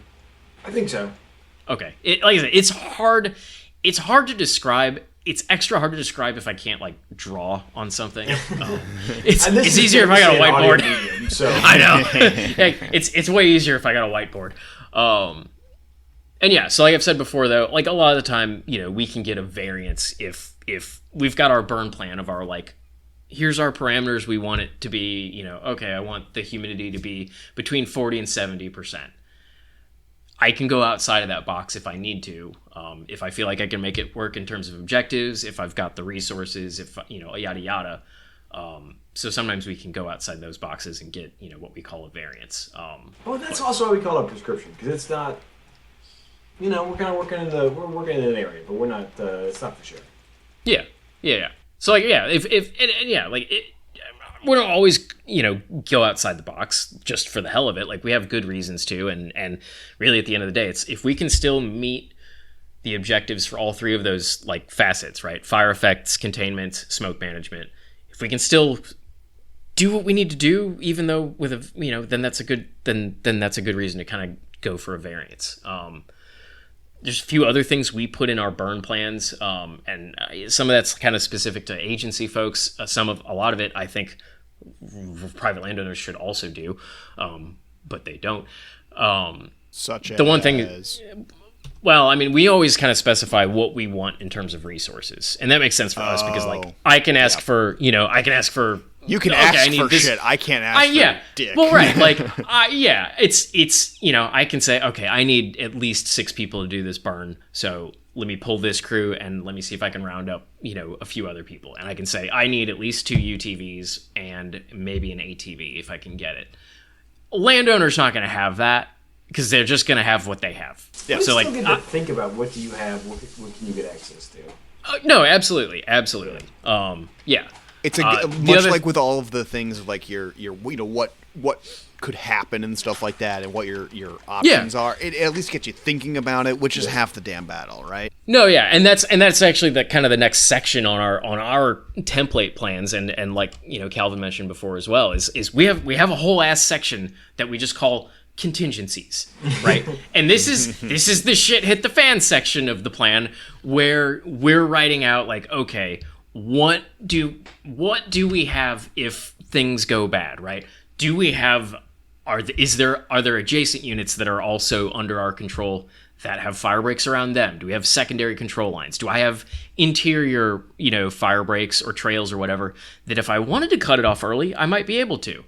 Because maybe it was getting a little spicy, and yeah, I pulled a permit for 100 acres, but like, let's maybe just do this first 30 and then call it a day. While we're still, I was gonna say, while we're all still standing. Yeah, while we're all still standing. Yeah. That we're also putting, like that's also kind of where the medical plan goes. So like, directions to the nearest hospital, or if there's a helicopter landing site, we'll put shit like that in there. Always good things to think about. Never response good things time. To have to use. Response time for the local forestry unit, in case we need, the big equipment, because like. Yep. We got UTV and we maybe have a skid steer, but like they got wildfire, they got wildfire dozers the big shit, and aircraft and shit like that. So if we need to call them, then we want to know, okay, it's going to take them 15 minutes to get here. That's best really case. Fast. It's that's sometimes. Yeah, our guys have nothing. Well, we have a unit in almost every county in the state. We have the units. They're just big counties and also not ready. Because why would they be? Yeah. That requires spending money, and we know spending money is bad. No, it's just we've spent the money. It's just like they just have other jobs. Oh, and yeah. Also, like, it's Pennsylvania. Like, you're not. You don't have the chances. Yeah, you don't have that much in the way of wildfires to begin with. Yeah, like the people who are in charge of like fire are usually doing other things, like fire is their part-time job, and so it's like, all right, yeah, you're usually gonna have to do your like most of your job first. Yeah. So like the trucks are kept fueled and ready to go, but like they got other stuff going on. Yeah, but they're on the other side of the county, doing a different thing. Yeah. Or like you're on the other side of the county, and we have big counties and mountains, so okay, It's a it'll be very an hour. roundabout way. Yep. Yeah. And then so I guess the last thing that really kind of goes in our burn plans, and this is maybe obvious, is what is the actual fucking plan? For what are we doing? Right? What is our strategy? What are we going to start with? We're doing a ring fire as God intended. Oh my God, get out. And I would say this is like, in terms of actually doing a burn, right? Like there's two plans, right? There's the plan that you write on the form. Yep, and that is Go on. No, and that is the baseline plan for how we're going to try to do this unit, and that might get written years before you actually do the burn. It might be the same for years. It sits in the file cabinet, and you know what? It probably has some really basic ignition strategies. The boilerplate language that I think all of mine and every other one I've seen, we will start with a backfire on the downwind side, then proceed using flanking strip head or interior ignition at the discretion of the burn boss. Hey, that sounds really familiar. Right? I, AJ, would simply never deviate from the written plan because it would be unwise and illegal to deviate from the written plan. No, I would that's why certainly you say never at the admit to discretion deviating. of the burn boss. I would certainly never admit to that anywhere. No. I mean, because we all know that plans have to change and they have to, Evolve in the face of the enemy. Yeah. Yes, exactly. And you know what? Maybe if it's a really complex unit, that baseline plan might have more to it, right? We might say once the baseline has been established from point Bravo through Charlie, the second squad will begin on Foxtrot and Golf. Like, we might have that in there too. Search and destroy. Yeah. But, so there's the plan on paper, and then there's the plan that you come up with on the day of. And usually, on a good day, they're pretty similar, right? Yeah. They're pretty similar. Some days it gets a little more complicated. If you're, like, I can't pull hourly weather for my burn day 2 months before my burn day. I don't know if there's going to be a wind shift or, the humidity is going to do something funky or like, I don't know that yet. But on the burn day, I can say, hey, at 3:00, we're going to get a wind shift. So let's do this at that time, or let's try to get this done first. And then we'll pivot to this second subunit or whatever. And this is where it gets back to the, like, having shit written down. If you're a good burn boss, you're probably taking notes on this stuff too, because at the end of the day, like, this is also kind of I'm covering my ass if something goes wrong. Like, I've got my written burn plan that sat in the file cabinet, but I've also got my notes from the day of that says I knew the wind was going to shift at 3:00, and this is what we did, to deal with that. And then if something does happen, I've at least got that showing, like, yeah, we knew and we thought about it, and here's how we tackled it, and yada yada. Yeah. So I don't know. John, were you going to say something else? Oh yeah, no, I was just going to say, like, one of the things I encountered was a weird, like a microclimate wind situation where I had to quickly adjust an ignition pattern and basically do some ad-libbing. Like, it was documented. Like, I knew where it was in the unit. It just behaved differently the day of that I was not anticipating. We just had do a little ad-libbing and stuff like that. But yeah, no, it's super common to do, and it's part of if you stick rigidly to the plan and hey, the wind direction changes and you're still going forward like it hasn't, you're screwed. Like, that's not good adaptive management, to use a good fun term. So it's like jazz, I guess. Prescribed fire is like jazz. Well, the other thing that can happen, especially with my experience in the South, is like you just run into just a big tangle of brush. You're like, well, we can't ever move through that, dog. Yeah. Yeah. So Yeah, like, yeah. there's your variation right there. It's like, I am a person who has to move. I'm not a deer or a rabbit or whatever. Good lord, even a mouse couldn't crawl through that. All right. Yeah. Yeah. All right. So we've got a plan. Now let's listener, come with me on a journey in my mind palace of imaginary prescribed fires, right? No, so okay, so what is it? What are we actually doing then? So 95% of the time, I'm going to say, we are starting our burn on the downwind, or in a spot where topography is more important than wind. We would be on the upslope side. Why? Oh, because if you put it upwind, the wind's just gonna push it. Okay. And if you put it on the downslope, it's gonna the whole point Run up of the hill? of the fire is that you control it. So if you put it on the bottom of the slope, it's gonna run up the hill because fire goes Right. uphill very fast. Yes. It creeps downhill, Yep. but it runs uphill.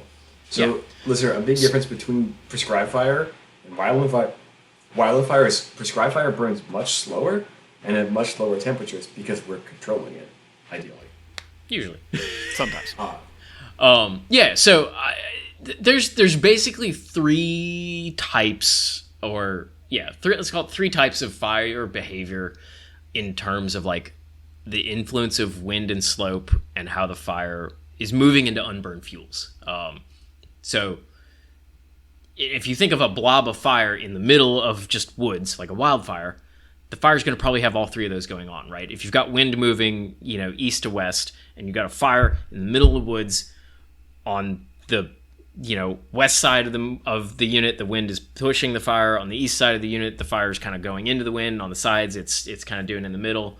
But, with a prescribed fire, you're kind of starting on a fire break. It's usually just going to do one or two of those. And so we're going to kind of go over the three, types of fire behavior. And I'm sure, John, you know them, and Calvin, you might remember them if you learned them. If the wind is pushing the fire into unburned fuel, or the fire is burning up a hill, remember what we call that? Head fire. A good time. A good time. Yeah, John we call that a head makes fire. a diamond in his ass. Yes. Yeah. the pucker fire. No, head fire. Look, head fire. I will say, head fire is not inherently bad. No, none of it's inherently bad. All the time. I use them all the time. They're very good for achieving your objectives quickly. However, yes.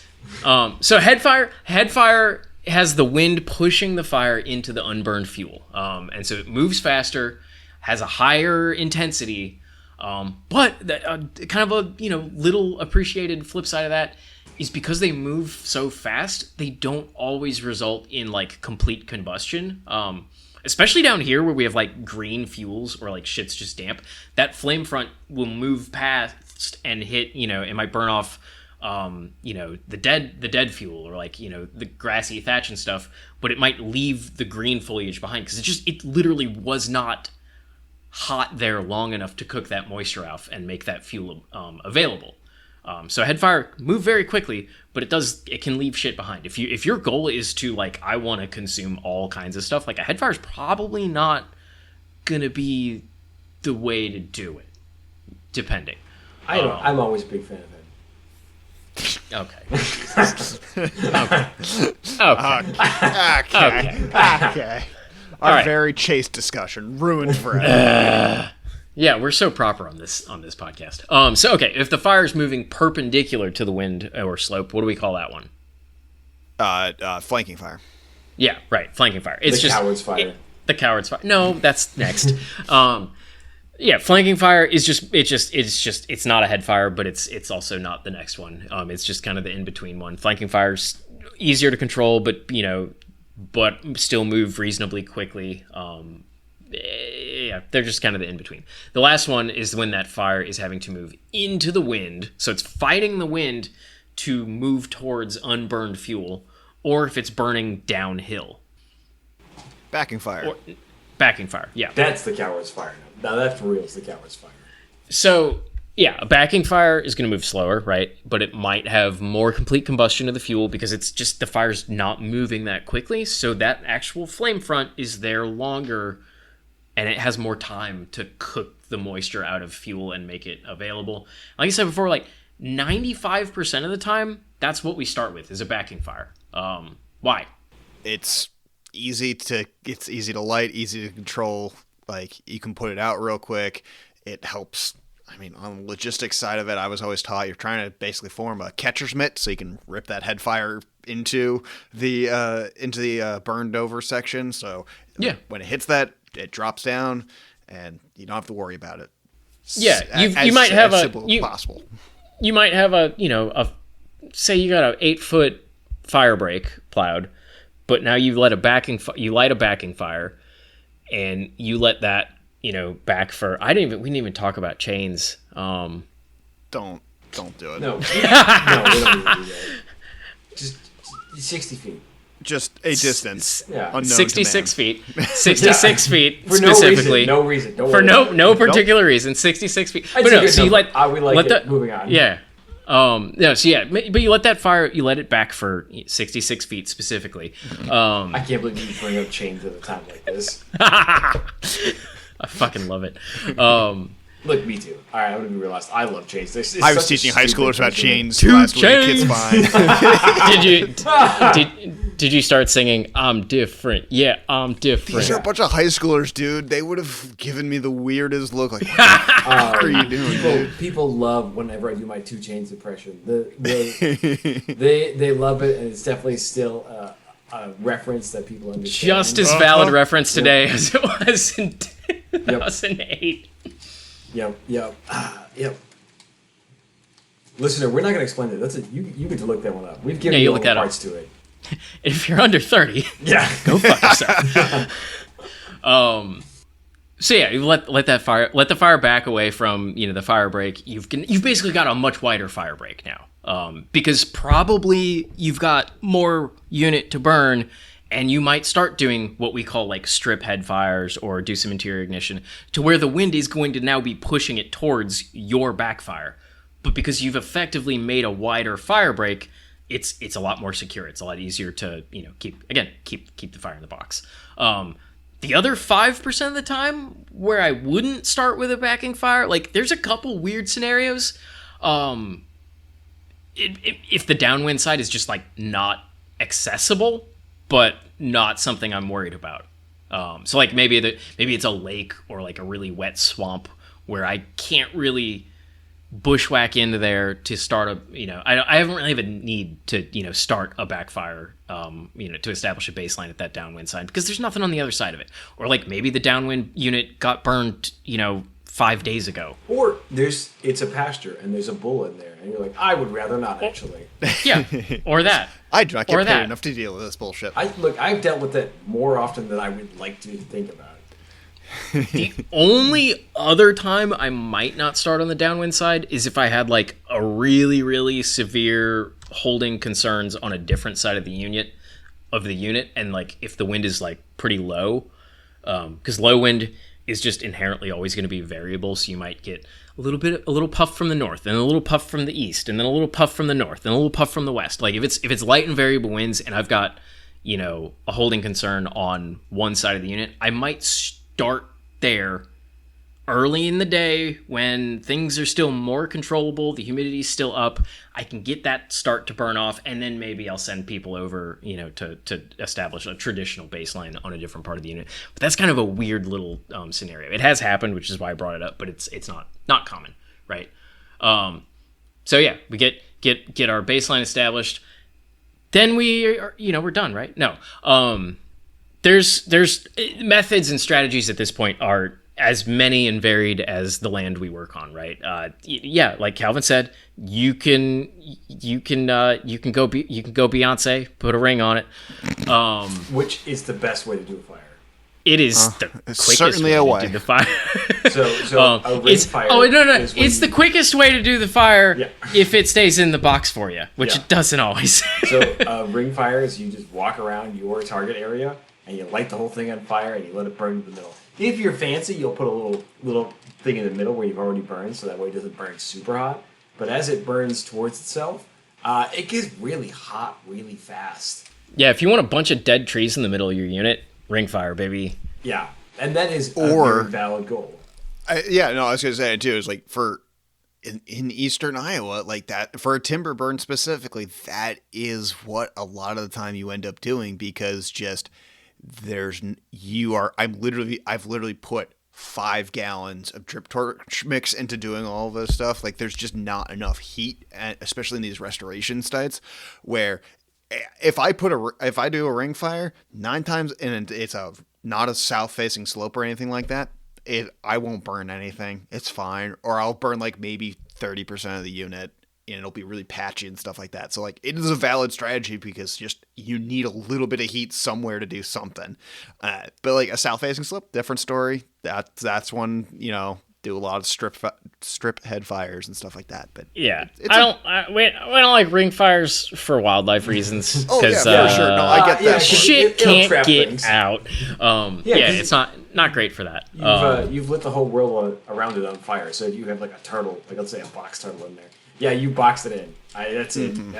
Your wildlife is dead now.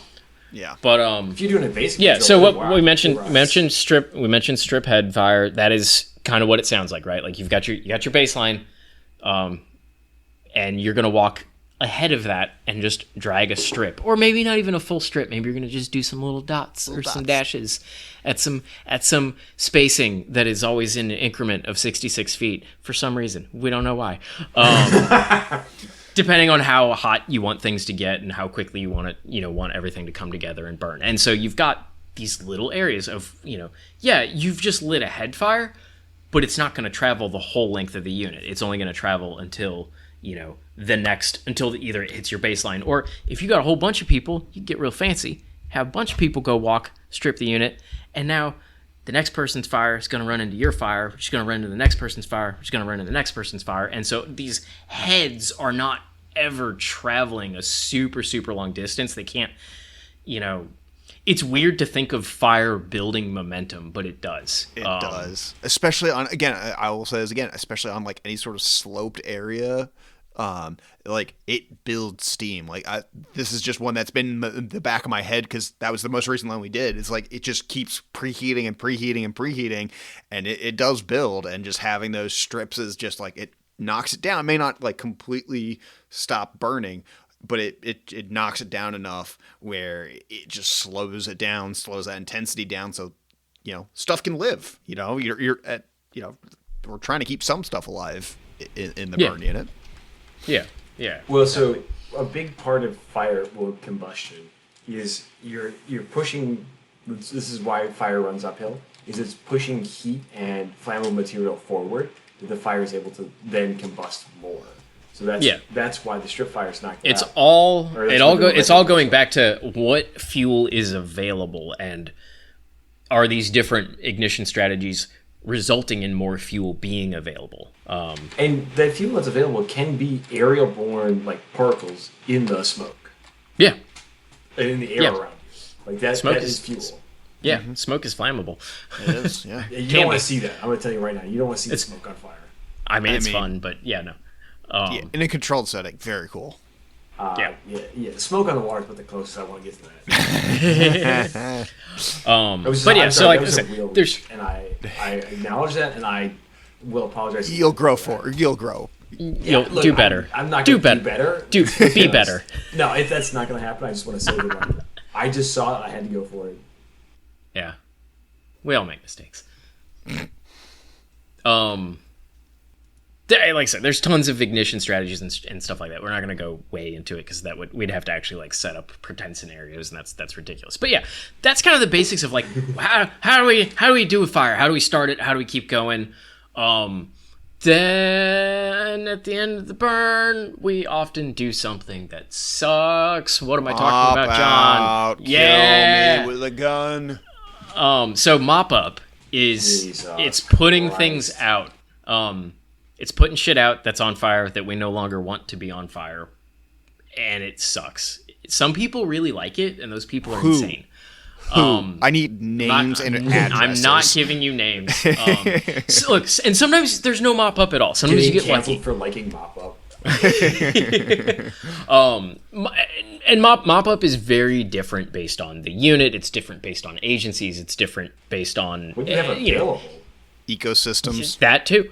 Yeah. Sometimes there's no mop up at all. Like sometimes you just have no reason to. Every other unit around there has been burned recently enough. There's nothing that it could potentially throw an ember out or burn something else up. You don't have any smoke concerns. Cool. We're done with the burn. Rock and roll. Sometimes there are units. There are certain state parks and places near interstates where it is 100% mop up. Oh, fuck, all the way off with that nonsense. And that means there is not a wisp of smoke coming off of that unit before anyone leaves. It's awful. So can I share the worst mop-up story for me? So do it. We were in the Sandhills of Nebraska. So this really cool like sand prairie area of western Nebraska. Really unique ecosystem. Sandhill cranes, they are the thing that they're known for. And so this was one of the first times, this was a training bird basically for me, Nature Conservancy, and a bunch of other folks out there. And it was, who the hell knows at night. We were just getting finished up. So it was like, twilighty. It's early spring, March basically in Nebraska. So it's maybe 40 degrees.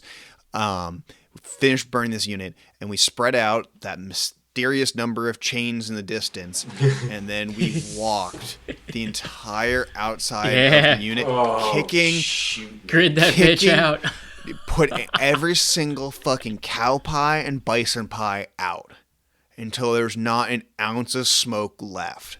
Oh my God. It took forever. Shoot me with a gun. Shoot me with a gun that's and awful. Leave me for dead. And it's like, so if you don't know, a prairie burn's pretty, unless there's like a tree nearby or like some sort of sensitive like thing that you need to make sure is actually out, 9 times out of 10, a prairie burn is you just sit around for about like 10, 15 minutes or something like that, and it'll go out. Like there's just nothing that holds a lot of heat usually. Because it's grass. Because it's literally grass. There's nothing to it. So you don't normally have to sit around and babysit it, but this fucking guy just had to stick up his ass. And anyways, that was my worst experience. Yeah. Everything else, like I've actually I've understood why we're doing it. It throws embers.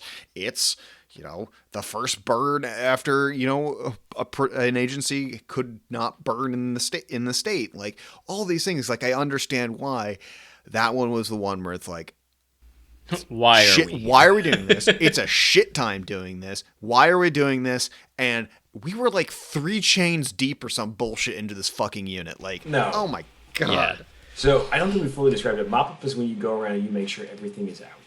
Or Yes. out to the acceptable. Or, not everything necessarily, but just, it depends on the stand. So like a really common one for us is we'll say, anything that could threaten the line and any heavies within a half a chain, throw them into the unit or put them out. And heavy being? Heavy being something called, just heavy fuels. And what that means is different for everyone. So anything. John's mom. Oh, come on. How on. dare you? No, anything like, let's call it 4 inches in diameter or bigger. If it's still on fire, active flames or, glowing embers or still smoking, put it out. Or honestly, a lot of times what we do rather than putting it out, because I don't know if we're going to get to that part of this tonight, but putting shit out takes a lot of water. If you're just using water, it takes way more than you would think. So the easier thing to do is, we're all wearing leather gloves. Pick that shit up and throw it in the unit. Throw it further in or drag it in if you can. Where it's okay that things are on fire. You want them where to it's be on okay fire. that things are on fire because it's not near the edge of the unit where the fire will get out of the unit. And then obviously stuff like if there's a big ass, snag, it's standing dead tree, like, within its height of the fire break. Like, we probably want to do something about that. Either we spray it out or we cut it down or, do something. So yeah, that's mop up. It's not always everything. Like there could be little things smoking. A lot like stump holes. Man, I leave stump holes burn for days. all the time. Literally Yeah. But if I don't have like long-term smoke concerns, then let them burn. Because here's the thing: if you put shit out during mop up, that means it's going to also need to be put out the next time you burn that unit and the next time you do mop up, because it will still be there. We like to let things burn if we can, so we don't have to deal with them later. But yeah, mop up, not fun, but it's necessary. It's just so tedious. You have to kick really over tedious. every stick, basically.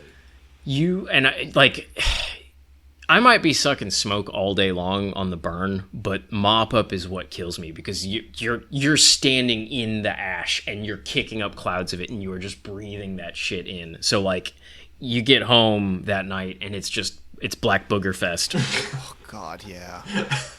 And it's awful. And you like next morning I'm like hacking stuff up. Like mop up is usually where you get the worst of that, because you're just kicking that stuff up. But if you don't do it right, you're in the wrong unit. You will. That's how you burn down whole towns.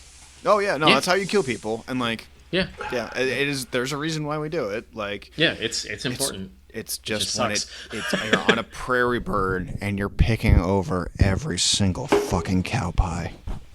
Pieces of grass, because it's a prairie. God, so there's yucca in there. Yucca holds heat a little bit longer than grasses, and we were breaking apart fucking yuccas. Jesus this Christ. Guy. No. That's bad. Anyways, yeah. What's the last part? Taking a nap, having a beer. Yeah. Yeah. No, I mean the last thing we do, and this is another one of those things that like we always do it, and I try to convince private landowners to do maybe not quite as much of it, but like something similar, is we do an AAR. We do an after action review. Oh, well, of course you do. Because it helps us learn. Yeah. It helps us do better. So we have a very what was planned? What happened? Why did it happen? What can we do different? Like we go through the list and do all that. But like I do still, like I don't tell landowners they have to follow the whole, go through the bullet points, but like take a beat at the end of the day and maybe write something down. Like, did it go well? What went wrong, if anything did? What are you going to do different next time? Because like, I don't care who you are. I don't care if you've only got, one 20-acre unit and it's the same 20-acre unit that you burn every 2 years. You're not going to remember how it went 2 years from now. You're just not. So like, take a minute, write it down, just think about it. Have a beer. Yeah. Everyone stand around, have a beer, chat about it. Yeah. It helps us do better. And our whole thing with them too is it's not ever like, and this is super common with all AARs across all, industries and organizations that use them. It's like, it's not a time to like, you're not recriminating the people you're working with. If somebody did something stupid, you don't call them out and say, oh, Calvin was a dipshit. Okay, well, yeah, we all knew that. We already knew that. He ran around and ringed the fire before we even got out of the trucks. We're gonna try to frame things in a little bit more of a constructive way. He was here as an observer. Who told him we were even coming here today? all right. Sorry. But yeah, so yeah, AR, some element of that I think is very useful for everyone, even if you're not going through the whole I like really looking back at it like a day or two after, and then just seeing the changes if you've got like a photo point that you remember, and just seeing if there are any changes. A lot of times fire takes dozens of times to really like start changing the ecosystem. It's never a one and done thing, but just having that is just a useful thing. And I think at least specifically for landowners, like it could be a really cool thing to say like, oh yeah, I remember when that tree did not have that giant scar up there, and 7 burns later, when I'm officially like we're putting down the drip torch, it's a dead snag, or it's, got a big old cat face in it. Yeah, absolutely. And that is also something that like I said, like, we do it. I don't always expect landowners to do it in the same way, but that kind of like post-burn monitoring and assessment. We do a post, like a next day visit too, to just make sure shit that we thought would go out went out, and nothing else is nothing has gone wrong in the immediate night of or night after the burn. But like also longer term, like might come back in a couple 2 weeks or whatever and say, okay, did this get top kill? How much top kill did we actually get on sweet gum, and how much consumption of fuel on the ground did we get? Like, did we actually meet our objectives? Because we might not know that the day of the burn. It might take a little bit of time to see the actual effects sometimes. to say. Yeah. Usually it does. How many of the forestry management unit's pine trees did I scorch? Am I going to get yelled at about it? The answer's none and no. Always. And they're wrong. And also they're wrong. Yeah, I was gonna say the loblolly plantation. Who cares? What's the basal area? Too damn high. Yeah. Well, I just want to take a second for something that John mentioned. Like it takes usually your first burn in an area is gonna be shit. Like it's just gonna be bad because it's not set up for fire. There's gonna be the fuel loading is weird. The fuel how the fuel is positioned is not good for fire. So it usually takes 2, 4, 5 fires for it to actually be hitting your objectives. And then there's in a lot of the stands that he and I work in, a lot of times we're let's put the drip torch down now. I got the oak regen I want. Any more fire, I'm gonna start smoking shit. And I want to put smoke on the ground. I want to put fire on the ground, but I also want to have a forest at the end of the day here. So nope. Nope. Outside of Longleaf, no forest, only savanna. Well, that is a forest still. It's still a forest. Outside of Longleaf, you can't burn most places every 2 years.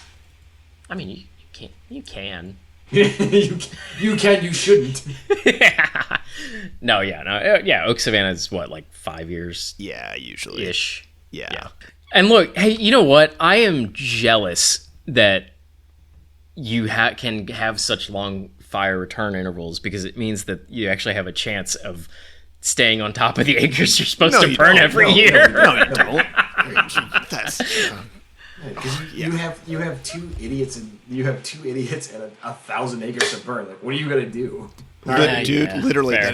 that is the forestry department. It's 2 idiots, a bunch of volunteers, 2 farmers, 1 hunter who can barely walk, a couple interested interns that you have on alternate Wednesdays every other month, and you're like, oh, cool. So this is not happening. So don't worry, I'll somehow burn 1,000. I'll burn a couple hundred acres every year and make sure we're doing that on a rotating basis. Yeah. Weather will never happen. It'll never just rain for most of May.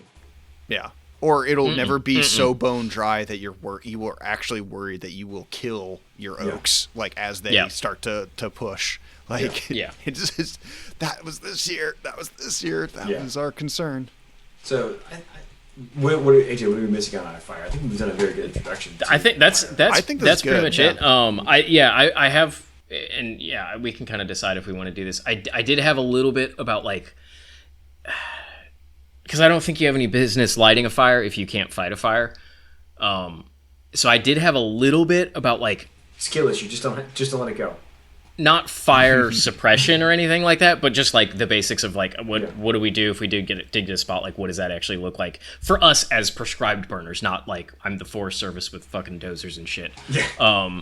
So I mean we can do that, but I also know we've been going for an hour and a half already. Let's finish it off. So because we can. If we don't finish it off now, what are we gonna come back to? Finish it off. Yeah. Okay. Make it snappy, but yeah. Yeah, we'll do it pretty quick. Okay, so we can. I don't know if you want to make a mark, and I'll go back in.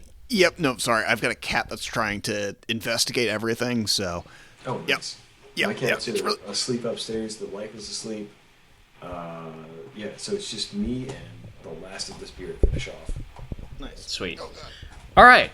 So that's pretty much it for conducting a burn. And we don't have a. I think one thing we did not mention, which we need to mention, I know we were going to finish this up, but some ecosystems are impossible to burn, no matter how much you want to burn them. I, as an undergrad, once tried to burn a sugar maple stand for an experiment. Oh yeah. There are some ecosystems you can't fucking light on fire, no matter how much gas you dump on them. Yeah, I think I might have mentioned this in a previous episode, or maybe I would just told y'all about it. And John, you might end up cutting this if it's too much of an aside.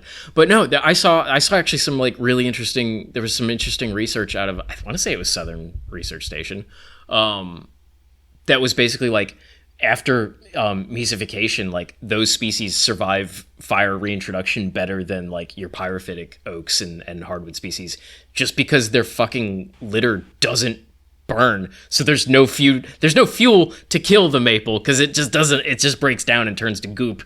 Whereas if you have a fire suppressed fire suppressed white oak, oak hickory unit, like that litter is still there, and that will be enough buildup to actually harm those trees. Where the maples are like, yeah, we're fine. Yeah, and that's due to the physics of the maple leaves, because they lay flat.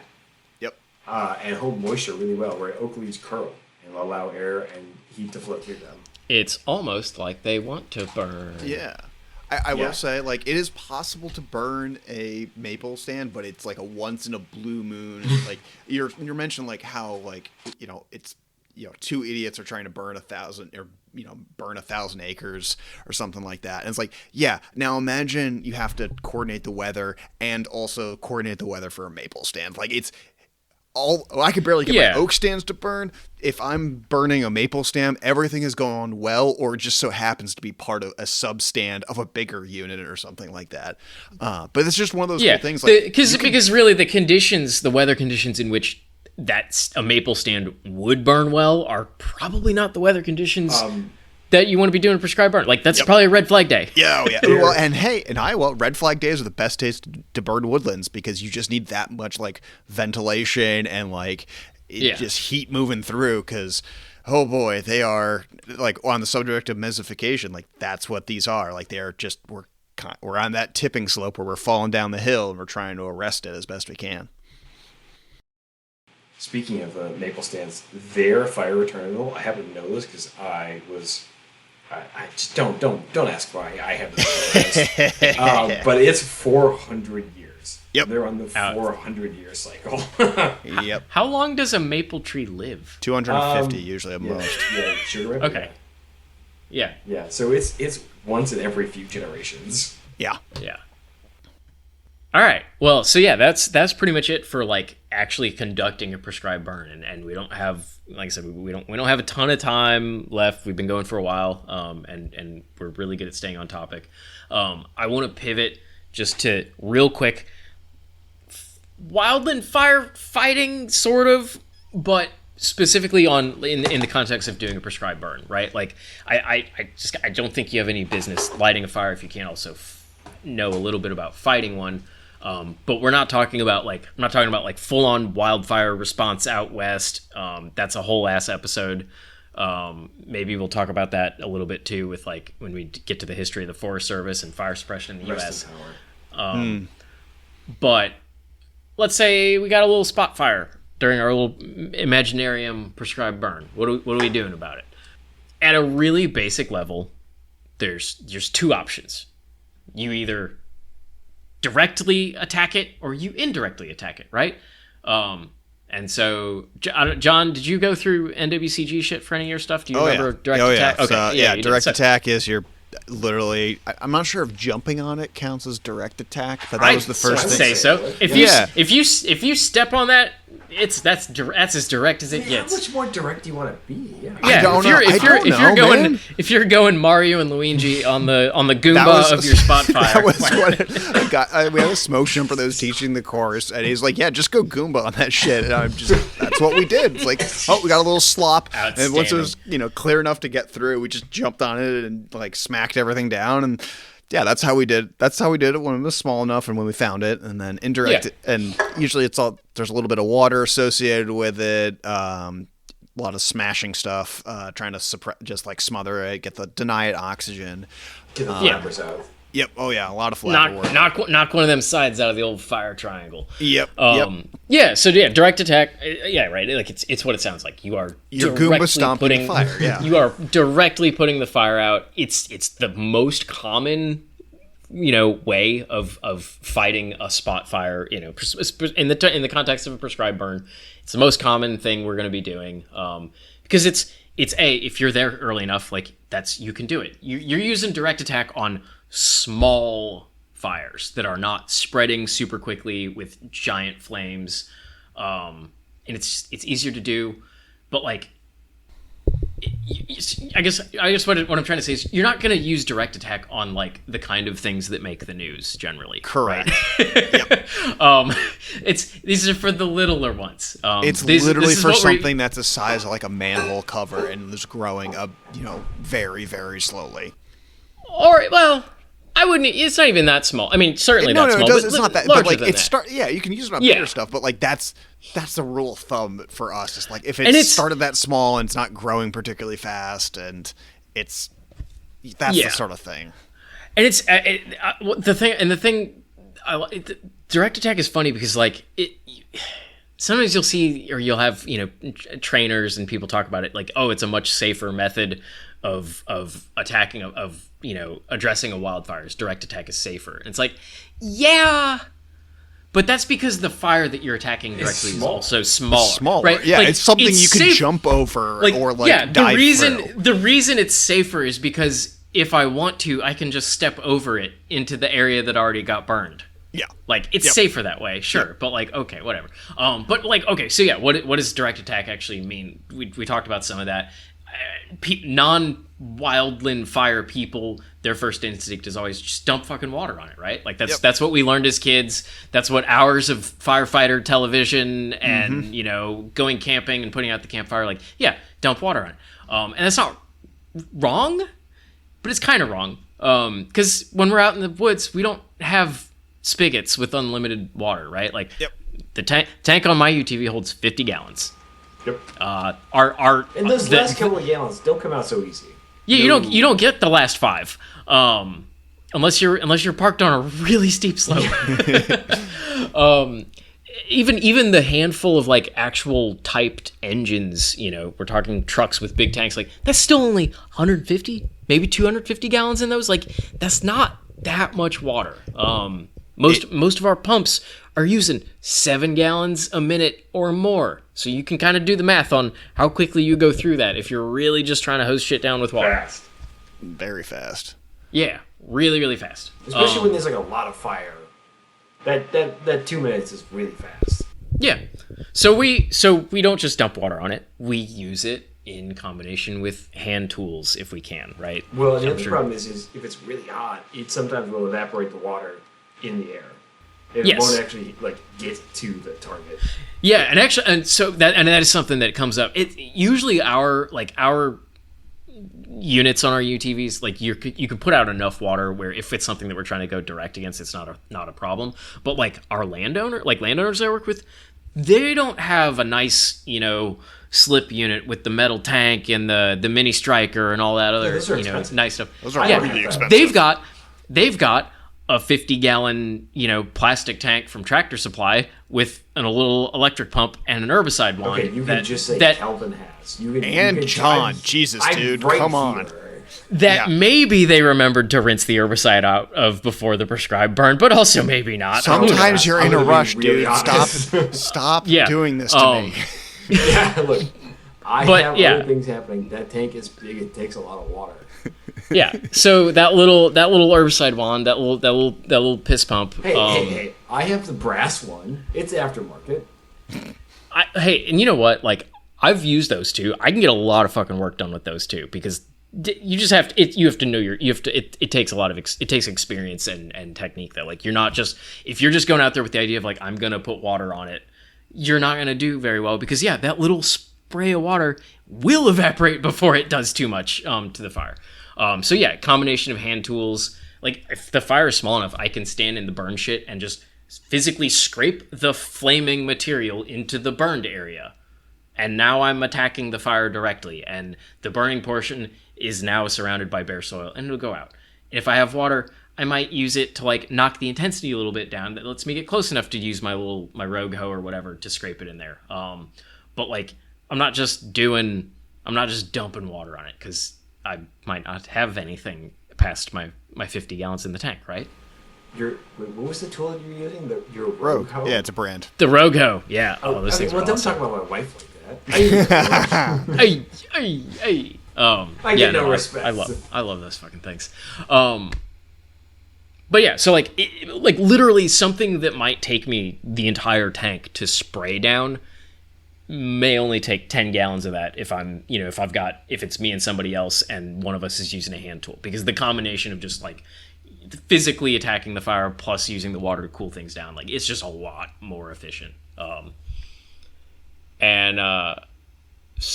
I'm trying to think, what was that? Oh yeah, so John, Did you learn? I don't, because I don't remember if this is an NWCG thing or if this is just a my people thing. Anchor, flank, and pinch. Is that a phrase that? Yep. Oh yeah. Yeah. Okay. Yep. Okay. Yeah. I was pretty sure that is.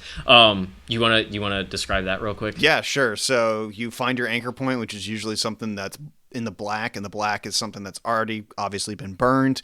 It's safe from everything basically, and then you build line or you put stuff out around the sides of the fire, so you're surrounding it, and then you eventually squeeze it off. Like, it does what it says in the tin. Like, I've never had to do this at like a landscape scale or anything like that. Again, manhole cover type of shit. Think of a spot fire, like, and I guess it's kind of helpful too to think of, like, remember that if you've got a spot fire in the middle of fuel and you've got wind moving it, even if it's only light wind or whatever, you've got a backing side of that fire, you've got a flanking side of that fire, and you've got a heading side of that fire.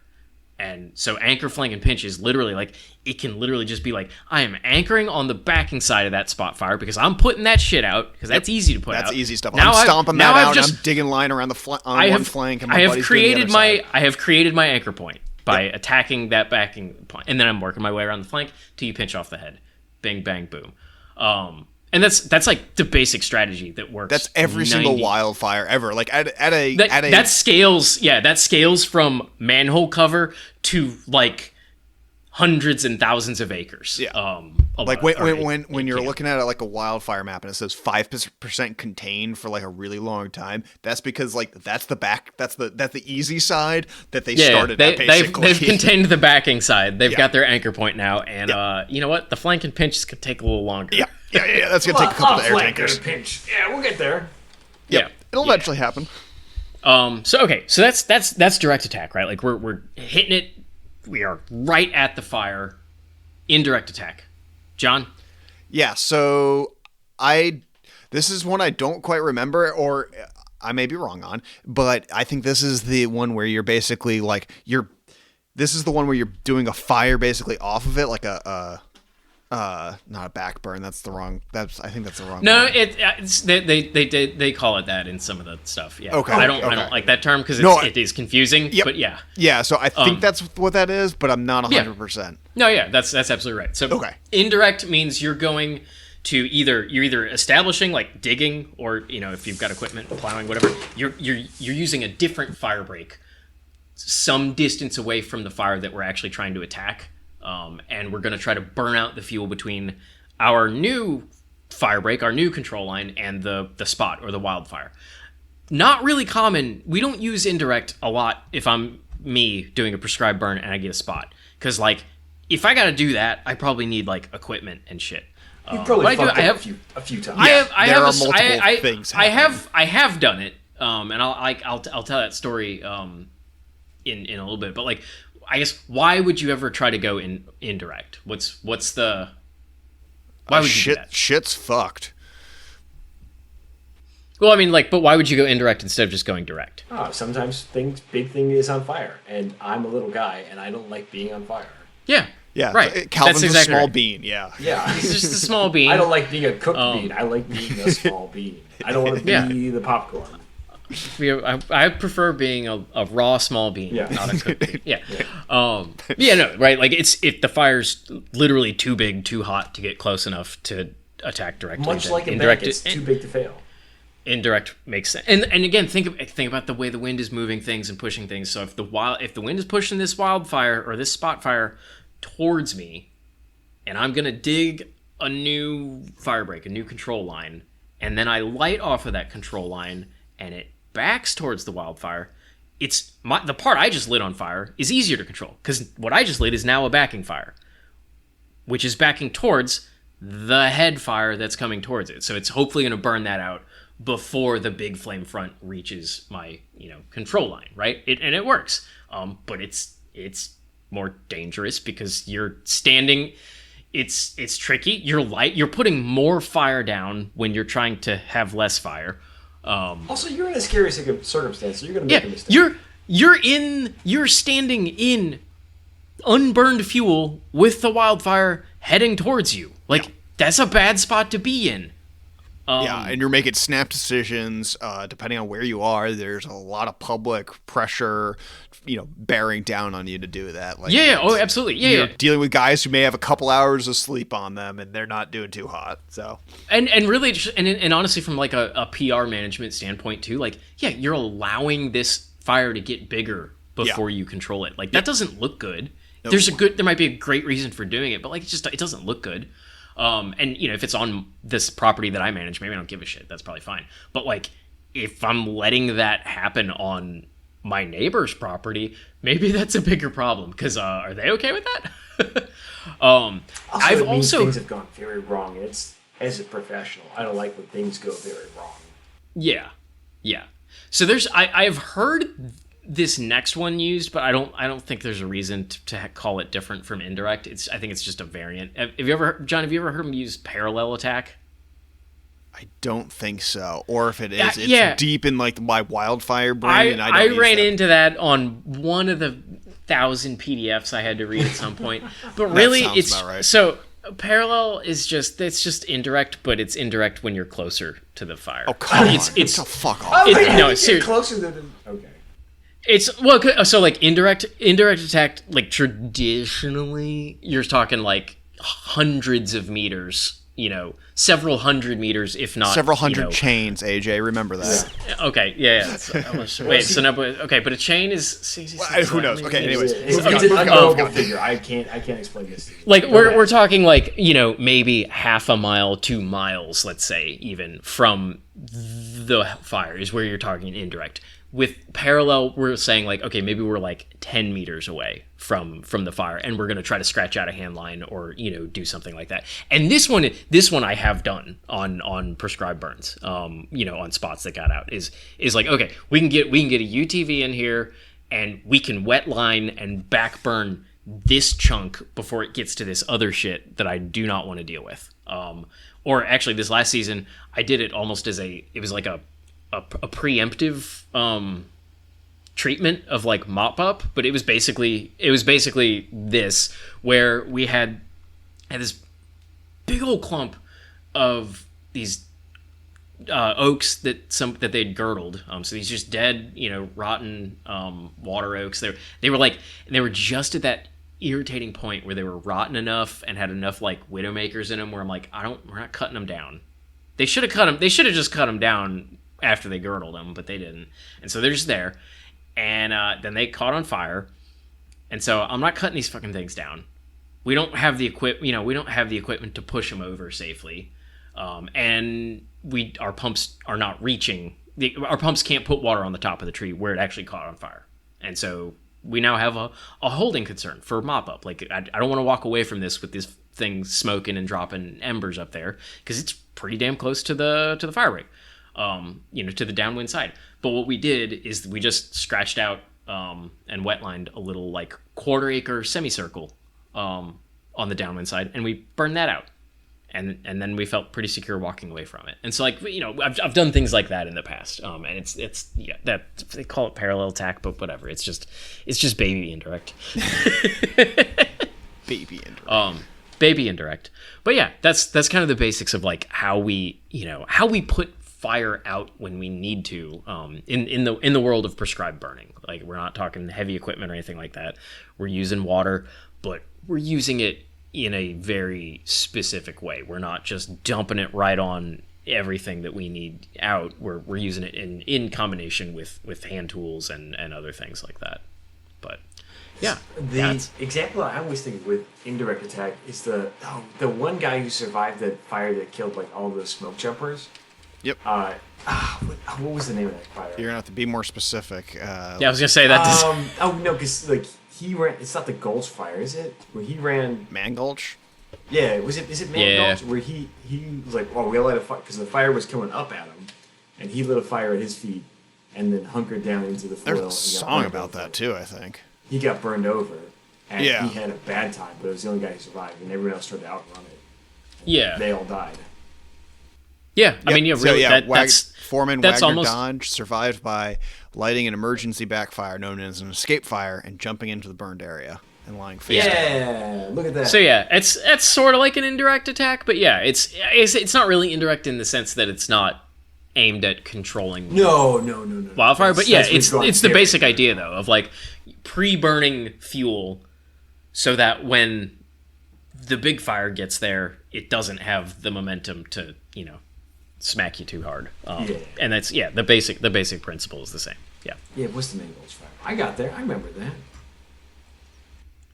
But yeah, that's kind of all I wanted to talk about in terms of actually doing prescribed burns and how we light them and how we fight them when we need to. Yeah, I don't know. How are y'all feeling? Is there anything I missed or anything that you think I should cover more? Or talk about more? I think it's been a very good introduction and very solid reference, or like at least reference for myself. I can't speak for John Boy there, but it's good. Awesome. Well, I welcome to the end of yet another 3-part AJ series. This one was planned, though. Yeah. Yes.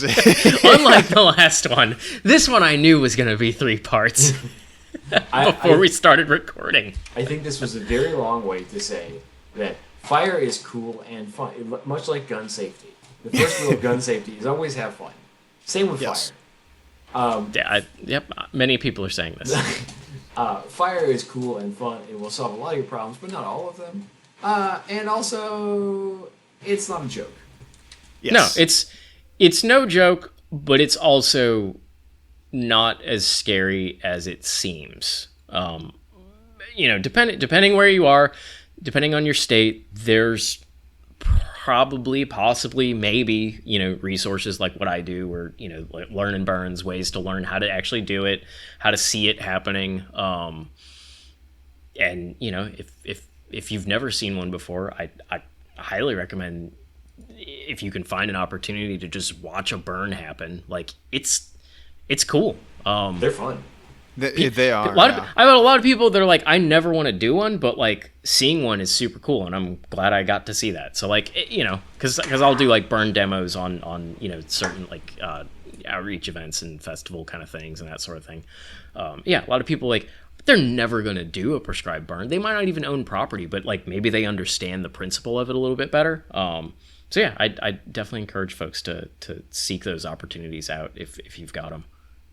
It's a cool and legal thrill, depending on where you are. It really is. I kind of start feeling poopy if I haven't inhaled smoke recently.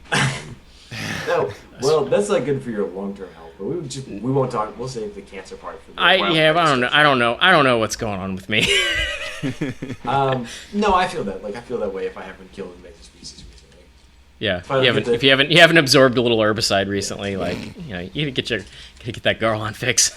Look, we all have problematic things that we like to do. That's fine. Yeah, I get Dude, it.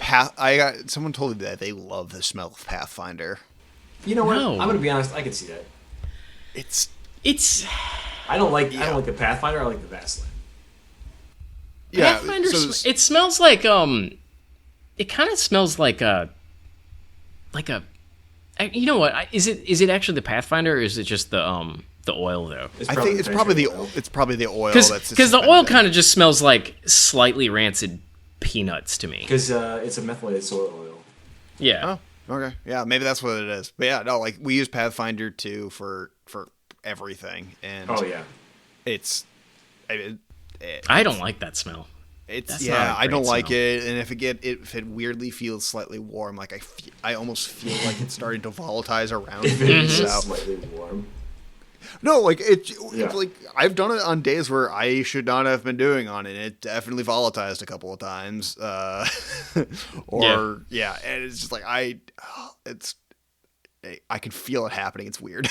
But John, it says low volatile ester on the container. Tell that to the hawthorn nearby that I smoked. Look, hawthorn's just like any kind of herbicide anywhere nearby. They're just sensitive like that. They're just sensitive, delicate babies. Yeah. They're just also, like, oh no, you killed a hawthorn. There's 17 more replaced that way. No, I'm not like getting bent out of shape about it. It was just like, oh yeah, that's what that was. That's what happened. Is it volatilized a little bit and got smoked.